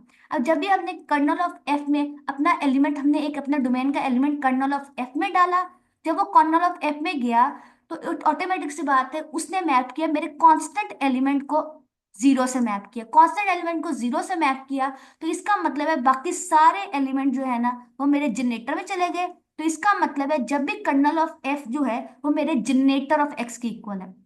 बात समझ आ गई। तो बाय यूजिंग, यहाँ पर जो मैंने यूज किया है, by using kernel of, so by using fundamental theorem of homomorphism, kernel of pi of generator of X के इक्वल है। यहाँ पे ये रिप्लेसमेंट करने से मैंने प्रूव कर दिया ये वाली बात जो मैंने करनी थी, राइट।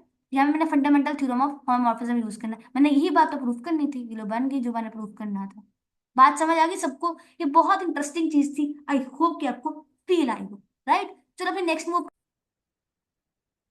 तो मेरे पास दो पॉलिनोमियल रिंग में से एलिमेंट मैंने उठा लिया है, अब मैंने उनके लिए क्यू ऑफ एक्स और of R of X find करना है, मतलब डिवीजन एल्गोरिथम लगाना है, इन दोनों को करना है आपस में डिवाइड। सो पहली बात है, ऊपर वाले की डिग्री क्या है, फाइव, नीचे वाले की डिग्री क्या है, इसकी डिग्री है फाइव, इसकी डिग्री है फोर, तो जो बड़े वाला होगा उसको डाल देंगे अंदर, छोटे वाले को डाल देंगे बाहर, थोड़ा सा डिस्टेंस लेके लिखेंगे बिकॉज यहाँ से। हम्म चलो ठीक है, एक्स की पावर 5 प्लस एक्स की पावर 4 प्लस एक्स की power cube plus x plus 3।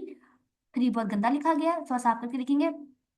ठीक है, तो बाहर आ गया एक्स की पावर 4 प्लस एक्स की power cube plus 2 x square plus 2 x. बात बन गई। चलो आगे मूव करते हैं। अब मैं एक्स को 4 को किससे मल्टीप्लाई करूंगी, ऑफ कोर्स एक्स से आंखें बंद करके, तो यहाँ पे आ गया एक्स की पावर 5 प्लस एक्स की पावर 4 प्लस 2 एक्स का क्यूब प्लस 2 एक्स का स्क्वायर। बात बन गई। तो पहले आ जाएंगे, जल्दी से कर देंगे साइन चेंज।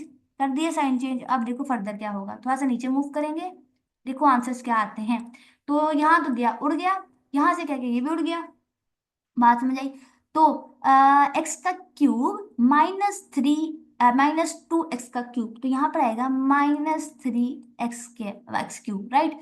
सो यहाँ पर आ जाएगा -2 एक्स का स्क्वायर और +3 एज इट इज नीचे आ जाएगा। और I have done nothing wrong here I guess, right. Plus X ये वाला यहाँ पे भी आएगा। लिख लिया सब कुछ, आ गया सब कुछ नीचे। ओके। सो क्योंकि अब ये सारा जो आंसर आया है ना, और हम काम कर रहे हैं इन Z5 ऑफ एक्स, तो मैं जरा जल्दी से इसको चेंज कर दूंगी। अब क्योंकि -1 है तो प्लस कर दो, अब -1 है तो जल्दी से प्लस कर देंगे अपना 5।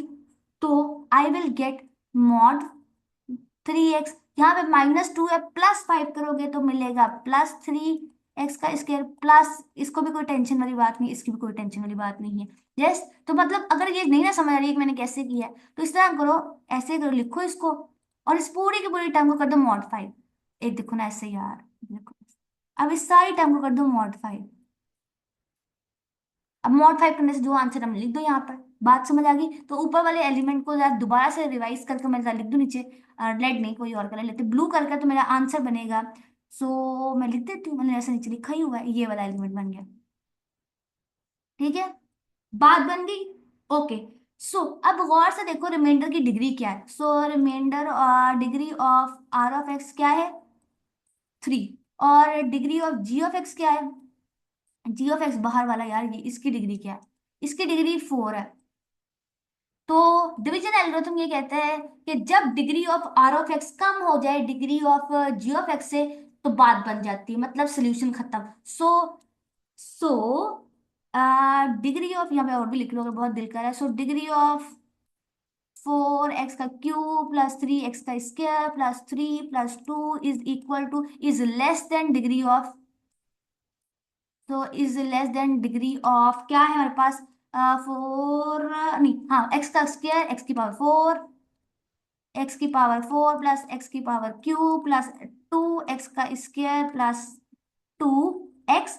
सो डिवीजन प्रोसेस स्टॉप्स, हमें मिल गया अपना आंसर, यही हमारा रिमाइंडर है, इससे ज्यादा कुछ नहीं होता। तो डिवीजन प्रोसेस स्टॉप्स। बात समझ आ गई, बाय डिवीजन एल्गोरिथम। बात समझ आ गई। तो इन इस तरह हम दो पॉलिनोमियल्स को करते हैं डिवाइड। आई होप कि आपको समझ आई हो। अच्छा, अब नेक्स्ट जो दो थ्योरम है ना, जिस जनरेटर वाला और वो वाला, वो मैंने ऑलरेडी इससे पहले एक वीडियो अपलोड की थी, प्लेलिस्ट का ही पार्ट है, जिसमें हमने सॉल्व की थी एक्सरसाइज, उसको मैंने एक्सरसाइज का नाम दिया था राइट। तो आपने वो भी देख लेनी है, वो भी इसी सीक्वेंस का पार्ट है। नेक्स्ट क्वेश्चन की तरफ। तो नेक्स्ट क्वेश्चन आपके स्क्रीन पर है, इसको समझने से पहले it's very important to understand, थोड़ा सा बुक से पढ़ेंगे ताकि आपको थोड़ी डेफिनेशन समझ आए। मैं थोड़ा सा ये पार्ट मुझे पहले करवाना चाहिए था, आप सोच रहे होगे, लेकिन बिकॉज वन शॉट है, but I don't want to skip anything जो आपके लिए बहुत इंपॉर्टेंट हो। मैं चाहती हूँ कि आप ऐसे क्वेश्चन भी सॉल्व कर सको जो आपको ना समझ आए, राइट। बिकॉज यार देखो, very to be very honest, मैं चाहती हूँ जो मुझसे पढ़कर जाए या यहाँ से पढ़कर जाए, अगर मैं उसको ये सिखाऊं ना कि 2 + 2 क्या होता है, तो वो खुद जान ले कि 3 + 3 क्या होता है, 4 + 4 क्या होता है, 5 + 5 क्या होता है। मुझे एक बंदे को एक ही चीज की तरफ स्टक नहीं रखना है, right. You have to understand everything. So it's very important to understand the definitions. तो मैं थोड़ा सा डेफिनेशंस का रिवीजन करती हूँ, उसके बाद ये यूक्लिडियन डोमेन वाला क्वेश्चन है, ये आपको तब समझ आएगा जब आपको ये समझ आएगी। थोड़ा सा रिवीजन करेंगे। बात बहुत गौर से सुना, डेफिनेशंस क्लियर रखोगे तो बात बनेगी, राइट। होगा ही। सो अगेन बहुत गौर से सुनना। मेरे पास दो एलिमेंट्स हैं, ए और बी, और मेरे ये दोनों इंटीग्रल डोमेन है डी। ये दो एलिमेंट्स एक दूसरे के एसोसिएट, मेरा रिंग जो है वो इंटीग्रल डोमेन की है, और दो एलिमेंट्स एक दूसरे के एसोसिएट्स होंगे अगर मैं A is equal to B U. अगर दोनों को मैं लिख सकती हूँ, अगर मैं ए को एक को मैं दूसरे के प्रोडक्ट में लिखूं और साथ में मुझे एक जो है वो यूनिट एलिमेंट मिले। बात समझ आई? अगर मैं ए और अगर मैं ए को लिख सकती हूँ बी टाइम्स यू, तो इसका मतलब है यू अगर मेरे पास यूनिट होगा तो ए और बी एक दूसरे के एसोसिएट है। सिंपल सी बात है, एज सिंपल यू लाइक। और यू जो है पक्की बात है मेरे रिंग का यूनिट होना चाहिए, और ring should be integral domain. बात समझ आ गई? तीनों के लिए, एसोसिएट के लिए, इरेड्यूसिबल एलिमेंट के लिए और प्राइम एलिमेंट के लिए, तीनों के लिए मेरे रिंग को पक्के से इंटीग्रल डोमेन होना है। बल्कि एक बात यहाँ से ट्रिक बताऊं, अभी मैंने क्या लिखा, एसोसिएट। अच्छा यहाँ से पहले लेती हूँ, थोड़ा सा मोटा करूंगी पेन को, यहाँ से आ जाऊंगी। एसोसिएट हो, पर बात गौर से सुनने के लिए नोट्स बहुत अच्छे होने चाहिए। एसोसिएट हो, इरेड्यूसिबल एलिमेंट हो, प्लस प्राइम एलिमेंट हो।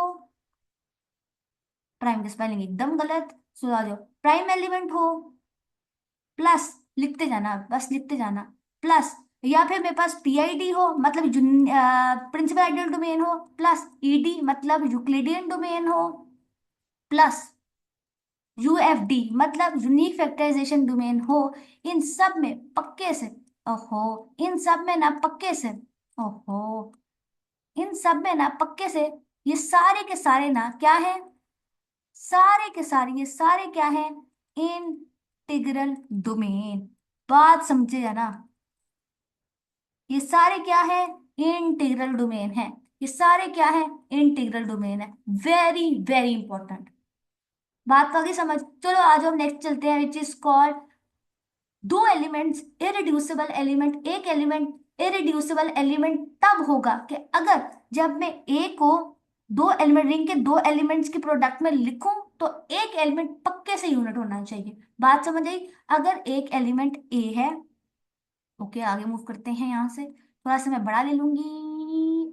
ओके, सो मैं अगर मैं कहना चाह रही हूँ एक एलिमेंट है ए, और वो इरेड्यूसिबल एलिमेंट तब है अगर मैं उसका उसका प्रोडक्ट लिखूं दो रिंग के ही एलिमेंट्स में, तो एक प्रोडक्ट में एक एलिमेंट पक्के से यूनिट होना चाहिए, इन दोनों में से एक यूनिट होना चाहिए, तो मैं कहूंगी कि मेरा ए जो है वो इरेड्यूसिबल एलिमेंट है।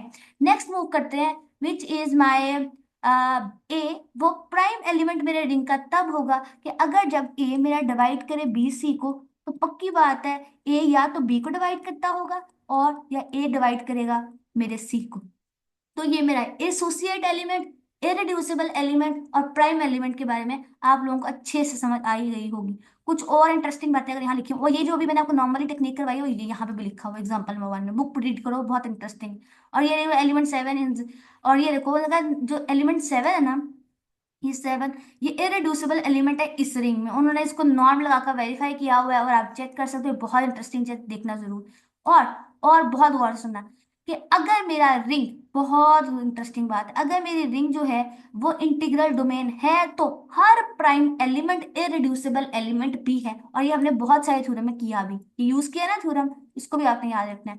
राइट, सो आगे बढ़ते हैं, और ये भी बहुत इंटरेस्टिंग बात है, ये और इंटरेस्टिंग है कि अगर मेरी रिंग प्रिंसिपल आइडियल डोमेन है तो एक एलिमेंट इरेड्यूसिबल एलिमेंट तब होगा अगर वो प्राइम एलिमेंट है। प्राइम एलिमेंट ही इरेड्यूसिबल एलिमेंट होगा। बात समझे? पीआईडी में, पीआईडी में मेरा एलिमेंट जो है ना, एलिमेंट वो इरेड्यूसिबल कब होगा, अगर वो प्राइम है तो। बात समझ आ गई? ये थ्योरम्स बहुत इंटरेस्टिंग है, इनके प्रूफ्स भी हैं और यही मोर एंड लेस पेपर में आएंगे भी। बात समझ आई? बहुत इंटरेस्टिंग है। अगर कोई एलिमेंट इसका प्रूफ ऐसे लास्ट वीडियो में कराया भी था कि अगर कोई एलिमेंट इरेड्यूसिबल एलिमेंट तब होगा अगर वो पीआईडी में प्राइम एलिमेंट है। बात समझ आई? चलो और इंटरेस्टिंग चीजें फॉर्मेट लास्ट थ्योरम है ये, इसको आगे छोड़ते हैं। और क्या है, ये एंड्रयू विल्सन ने हमने प्रूफ किया था। ओके, सो जो यूनिक फैक्टराइजेशन डोमेन क्या है, बहुत इंटरेस्टिंग है। पहले तो मैं इसको हाईलाइट कर देती हूँ, हम यूनिक फैक्टराइजेशन डोमेन पढ़ने लगे हैं। सुनो, यूनिक फैक्टराइजेशन डोमेन हमें क्या कहता है?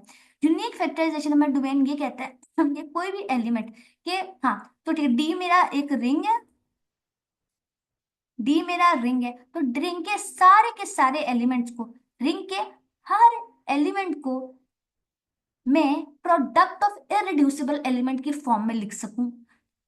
प्रोडक्ट ऑफ इरेड्यूसिबल के सारे एलिमेंट को, सारे एलिमेंट्स को प्रोडक्ट ऑफ इरिड्यूसिबल में लिखो, प्रोडक्ट ऑफ, ये लिखा हुआ है, प्रोडक्ट ऑफ इरिड्यूसिबल एलिमेंट में लिख दो। अगर तुम रिंग के हर एलिमेंट को प्रोडक्ट ऑफ इरिड्यूसिबल एलिमेंट की फॉर्म में लिखोगे, अब बात सुनो, पहली बात बहुत गौर से सुनने वाली है कि कोई भी रिंग, पहली बात तो मैंने जो आपको बताई थी वो ये है कि वो पीआईडी, पहले रिंग को क्या होना होगा, इंटीग्रल डोमेन। वो रिंग जो इंटीग्रल डोमेन है वो यूनिक फैक्टराइजेशन डोमेन तब बनेगी जब पहला कंडीशन ये है कि हर एलिमेंट को ना, पक्के से बात है, हर एलिमेंट को ना प्रोडक्ट ऑफ इरेड्यूसिबल एलिमेंट की फॉर्म में लिखा जाना चाहिए।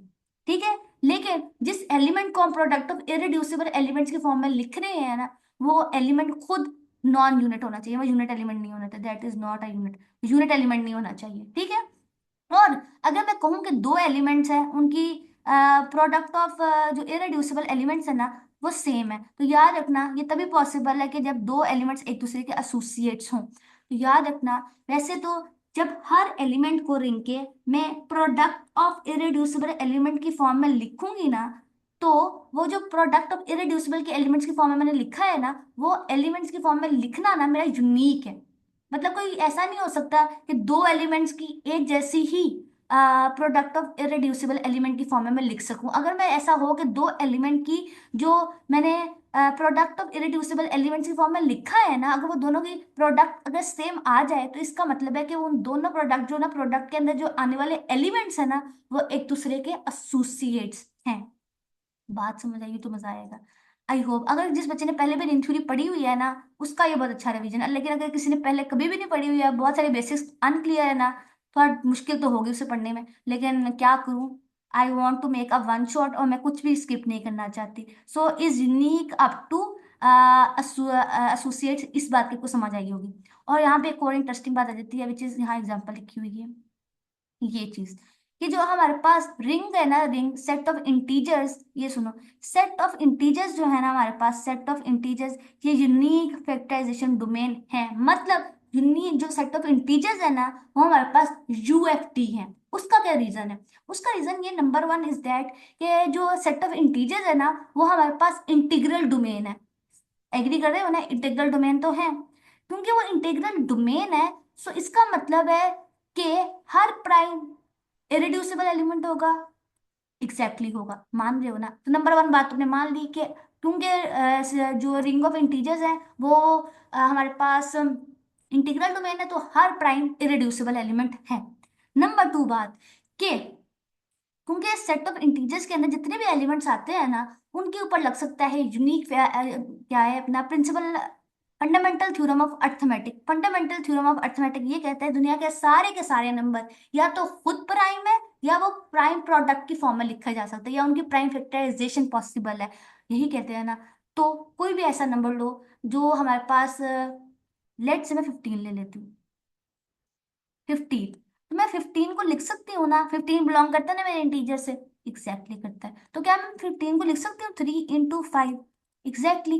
तो क्योंकि मैंने 15 की कर दी है अपनी प्राइम फैक्टराइजेशन, तो ये दोनों एलिमेंट क्या है, प्राइम एलिमेंट है, क्योंकि ये दोनों एलिमेंट मेरे 3 और 5 भी रिंग ऑफ इंटीजर से बिलोंग करते हैं, और रिंग ऑफ इंटीजर क्या है, इंटीग्रल डोमेन है, तो हर प्राइम एलिमेंट क्या होगा, इरेड्यूसिबल एलिमेंट होगा। तो 3 और 5 इरेड्यूसिबल एलिमेंट्स भी है। बात समझ आई, भी है, दैट इज वाई मैंने 15 को प्रोडक्ट ऑफ इरेड्यूसिबल एलिमेंट्स की फॉर्म में लिख दिया। तो क्योंकि ये बात मैंने 15 के लिए कही है, आप और कोई एलिमेंट ले लो, आप लेट से कोई और एलिमेंट ले लो, आप क्या लोगे, अब 20 के लिए कर सकते हो, 20 के लिए आएगा 2 की पावर 2 + 5, तो यहाँ पे भी देखो, बात समझ आई। तो आप इस तरह करके हर एलिमेंट को प्रूव कर सकते हो। तो ये बात मैंने एक छोटी सी एग्जांपल दी है, आप और भी कर लो। तो सेट ऑफ इंटीजर्स क्या है, यूनिक फैक्टराइजेशन डोमेन, ये बात याद रखना। नेक्स्ट मूव करते हैं, अच्छा ये तो आपको आता ही होगा। सो अब इसे बहुत गौर से सुनना कि हर इन प्रिंसिपल आइडियल डोमेन जो है वो यूनिक फैक्टराइजेशन डोमेन है। हर पीआईडी, पीआईडी जो है ना, मेरी बात बहुत गौर से सुनना, पीआईडी जो है ना वो यूएफडी है। हर पीआईडी यूएफडी है। पीआईडी इंप्लाइज यूआईडी, लेकिन ये नहीं कहा कि यूएफडी भी पीआईडी है। बात समझो कि नहीं समझे? बात समझ आई कि हर पीआईडी यूएफडी है, बस ये बात याद रखो, हर PID implies UFD, every PID is UID. बात समझ आ गई? ओके, चलो मैं नेक्स्ट मूव करते हैं, और क्या बातें हैं हमारे पास। ओके, सो अगर मेरे पास एफ फील्ड है तो एफ पे बनने वाला पॉलिनोमियल यू एफ डी है। अगर याद है, मैंने कहा था इससे पहले हमने पीआईडी वाली वीडियोज में पढ़ा था कि अगर मेरे पास एफ जो है वो पीआईडी है, मतलब अगर मेरा एफ प्रिंसिपल आइडियल डोमेन है, तो एफ पे बनने वाली पॉलिनोमियल जो है ना वो भी पीआईडी है। अब यहाँ पर देखो गौर से, वही वाली बात है कि अगर एफ जो है वो फील्ड है, अगर एफ खुद फील्ड है तो याद रखना एफ पे बनने वाली पॉलिनोमियल क्या होगी, यू एफ डी। बात समझ आ गई कि नहीं? बात समझ आई सबको? ठीक है, बहुत गौर से सुनना।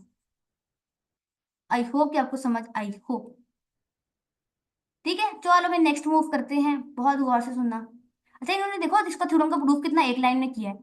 देखो एक थ्योरम का प्रूफ क्या है उन्होंने कहा है, मैंने आपको बताया ना, जैसे मैंने भी लिख कर दिखाया वो ये था, और इन्होंने भी ये प्रूफ में यही लिखा है। उन्होंने कहा है कि बाय यूजिंग अबव थ्योरम कि यूएफजी जो कि क्योंकि हमारे पास पीआईडी है और हर पीआईडी यूएफडी होता है तो बात बन गई। उन्होंने इस थ्योरम के प्रूफ में एक लाइन लिखी है। बात समझ आई? कैसे की है उन्होंने? इंटरेस्टिंग है बहुत ज्यादा। चलो नेक्स्ट आज जो हम इस चीज को पढ़ने के लिए हमने करना था बस। आज जो ये है हमारा U F D, sorry ED, which is called Euclidean domain. Very interesting, बहुत गौर से समझना। मैं थोड़ा सा समझाने की कोशिश करूंगी, उसके बाद हमने इस क्वेश्चन को सॉल्व करना है। मुझे याद है, भूली नहीं हूं मैं। ठीक है, सो यूक्लिडियन डोमेन है हमारे पास। सुनो बहुत गौर से सुनना। पहली बात, इंटीग्रल डोमेन है रिंग, जिसको रिंग को हम यूक्लिडियन डोमेन बनाने लगे हैं ना, वो पहली बात है इंटीग्रल डोमेन ऑलरेडी है। डन हो गया? ओके।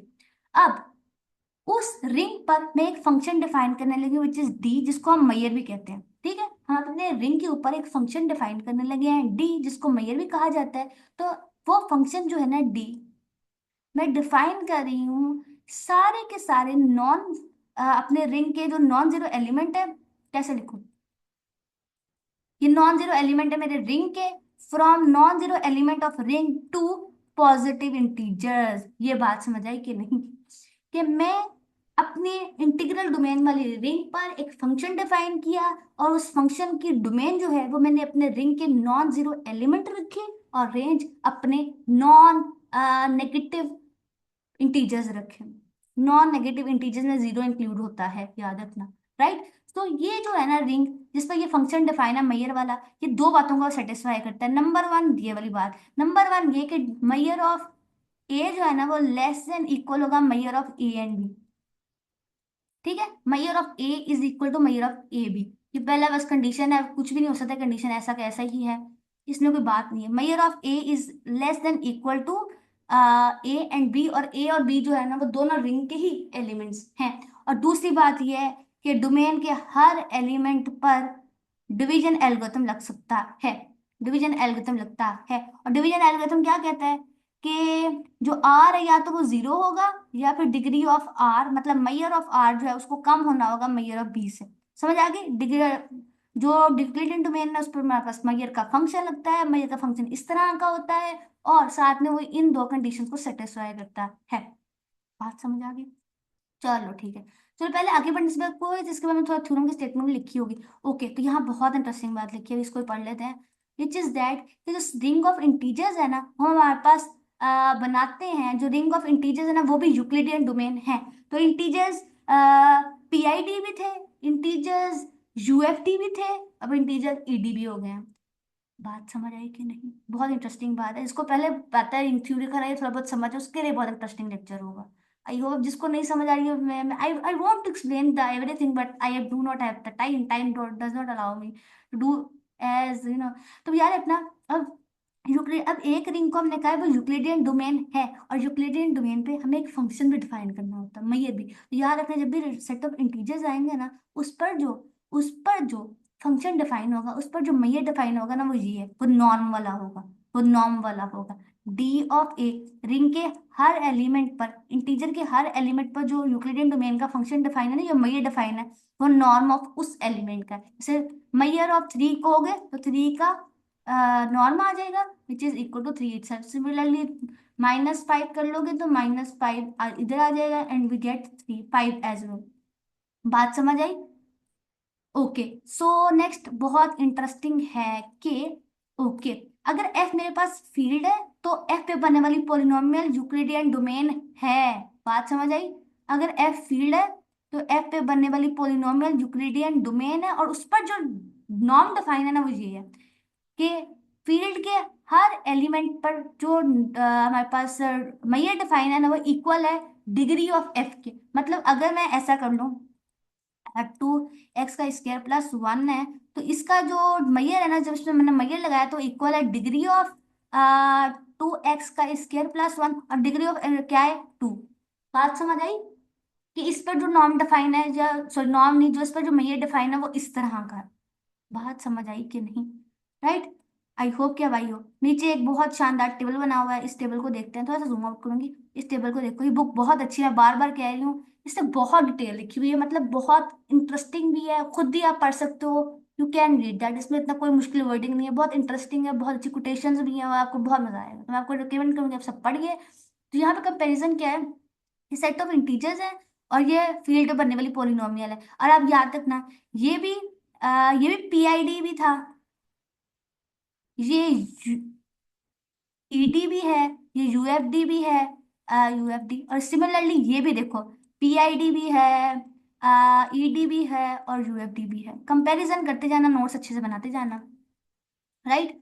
और इन्होंने कंपैरिजन किया है, और ये देखो, बहुत गौर से देखना, पीआईडी दोनों हैं, और ये देखो ये दोनों यूएफडी भी हैं।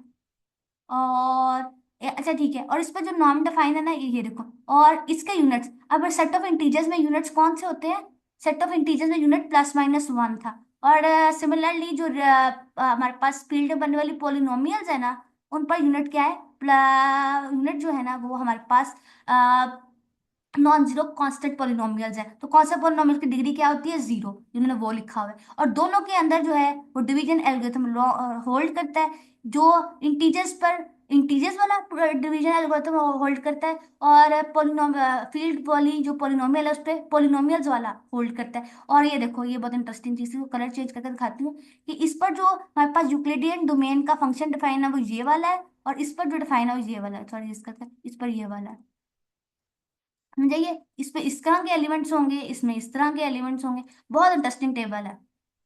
राइट। थोड़ा सा जूम आउट करके ना आपको दिखाती हूँ, अगर आप में से कोई स्क्रीनशॉट लेना चाहे तो ले सकता है। अल्लाह करे मैं अच्छा से दिखा सकूँ आपको, थोड़ा सा रेज कर दूंगी मैं, ताकि आप अच्छा से स्क्रीनशॉट ले सकूँ। इसे जरूर पढ़ना, आई रियली रिकमेंड दैट, कि बहुत अच्छा टेबल उन्होंने बुक में बनाया है। ऐसी चीजें याद रखोगे, लॉन्गर रन में आपको बहुत हेल्प आउट करेगी, कभी किसी कॉम्पिटेटिव एग्जाम का या किसी एंट्रेंस एग्जाम का, आगे कोई एम किसी ने कोई एम फिल फिल करना, तो ये अच्छी चीजें, आप लोगों के अच्छे नोट्स बन सकते हैं। राइट। सो आगे बढ़ते हैं। और क्या लिखा है यहाँ? मैंने एक चीज पढ़ानी थी, वो ये है। अब बात बहुत गौर से सुनना।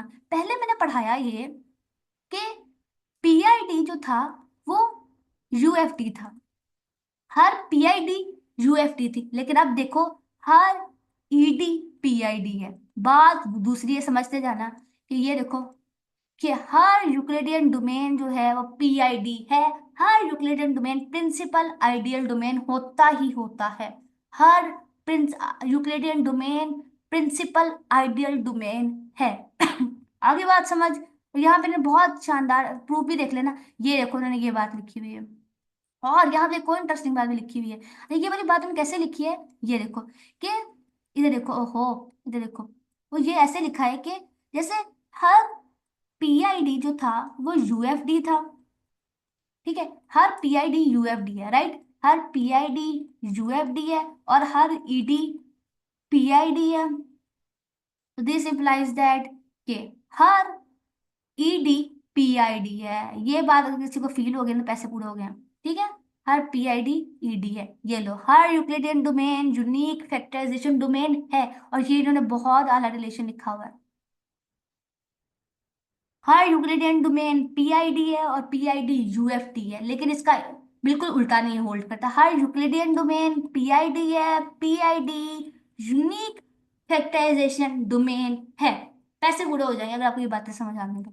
नाउ अब लास्ट क्वेश्चन चलते हैं, और उसके बाद आज की वीडियो को हम बिल्कुल खत्म करेंगे इंशाल्लाह। आई होप कि समझ आई हो आपको।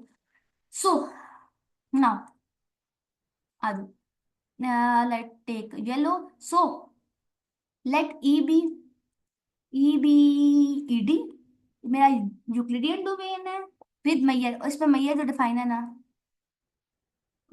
विद मैयर, मैयर क्या है? डेल्टा और उसने क्या कहा है कि अज्यूम कर लेते हैं जो हमें गिवन है सवाल में कि A and B are associate. क्या मैंने आपको स्टेटमेंट नहीं पढ़ाया है? मुझे ऐसा लग रहा है। अच्छा मैं पढ़ देती हूँ अगर स्टेटमेंट किसी को नहीं याद। ए और बी हमारे पास यूक्लिडियन डोमेन के एलिमेंट है और वो दोनों एक दूसरे के एसोसिएट है, तो हमने प्रूफ ये करना है कि दोनों पर बनने वाला जो मैयर है ना वो एक दूसरे के इक्वल है। बात समझ गई? मैंने चीज बात प्रूफ करनी है तो इधर आगे करते हैं। तो मैंने लिखा उन पर ये मैयर डिफाइन है और ये दोनों एक दूसरे के एसोसिएट्स हैं। सो नाउ एसोसिएट की डेफिनेशन, मैयर की डेफिनेशन लगा लेते हैं। मैयर कहते हैं मैयर ऑफ बी जो है वो लेस देन इक्वल होगा मैयर ऑफ बी यू के। कोई टेंशन वाली बात बिल्कुल भी नहीं ना है। तो बी यू जो है वो इक्वल होता है, यहाँ पे यू जो है वो यूनिट है, ये मैं इसको लिख देती हूँ, ये यूनिट है। तो यू यूनिट के इक्वल है तो ये बन ना गया मैयर ऑफ ए। तो यहां से पता चला mayor of B E less than equal to है मैयर ऑफ ए के। इक्वेशन नंबर वन बन गई, equation number one. I hope के समझ आई हो। ठीक है ना, और दूसरा आर्गुमेंट देते हैं नाउ। ठीक है, एज ए और बी एक दूसरे के एसोसिएट थे तो मतलब ए को लिखा जा सकता है बी टाइम्स यू। यहाँ मैंने यही तो किया है, यहाँ पे I did this thing right. किसी को समझ आई हो तो आई होप कि आई होगी। ठीक है, और यहाँ पे U is unit in, U unit in, U is unit in E. बात समझ आई? आई होप आई हो। अब ये लो वापस ले लेते हैं और यहाँ पे से बी को भी तो ऐसे लिखा जा सकता है ना। बी को मैं लिख सकती हूँ ए यू इनवर्स। बात समझ आई? ये उधर चला गया राइट। सो नाउ मैं लिखूंगी मैयर ऑफ ए वो इक्वल है mayor of, sorry less than equal to है, less than equal to mayor of A dot U का। बात समझ आई कि नहीं? मैयर ऑफ, यहाँ पे ए यू इनवर्स लिखूंगी, mayor of U inverse right. So mayor of U inverse equal है मैयर ऑफ बी के। This implies that mayor of A is less than equal to mayor of B. So from equation number two, तो यहाँ से अगर आप गौर से देखो zoom में दिखा दूं, फ्रॉम इक्वेशन नंबर, ये लोग ग्रीन ले लेते हैं, from this equation number 2, from equation number 1 and equation number 2 we have measure of A is equal to measure of B। बहुत आसान है, अब just use the definition of associates. ठीक है, आई होप कि आपको समझ आई हो। चलो ठीक है, फिर आपसे मुलाकात होगी नेक्स्ट वीडियो में, तब तक के लिए अल्लाह हाफिज़।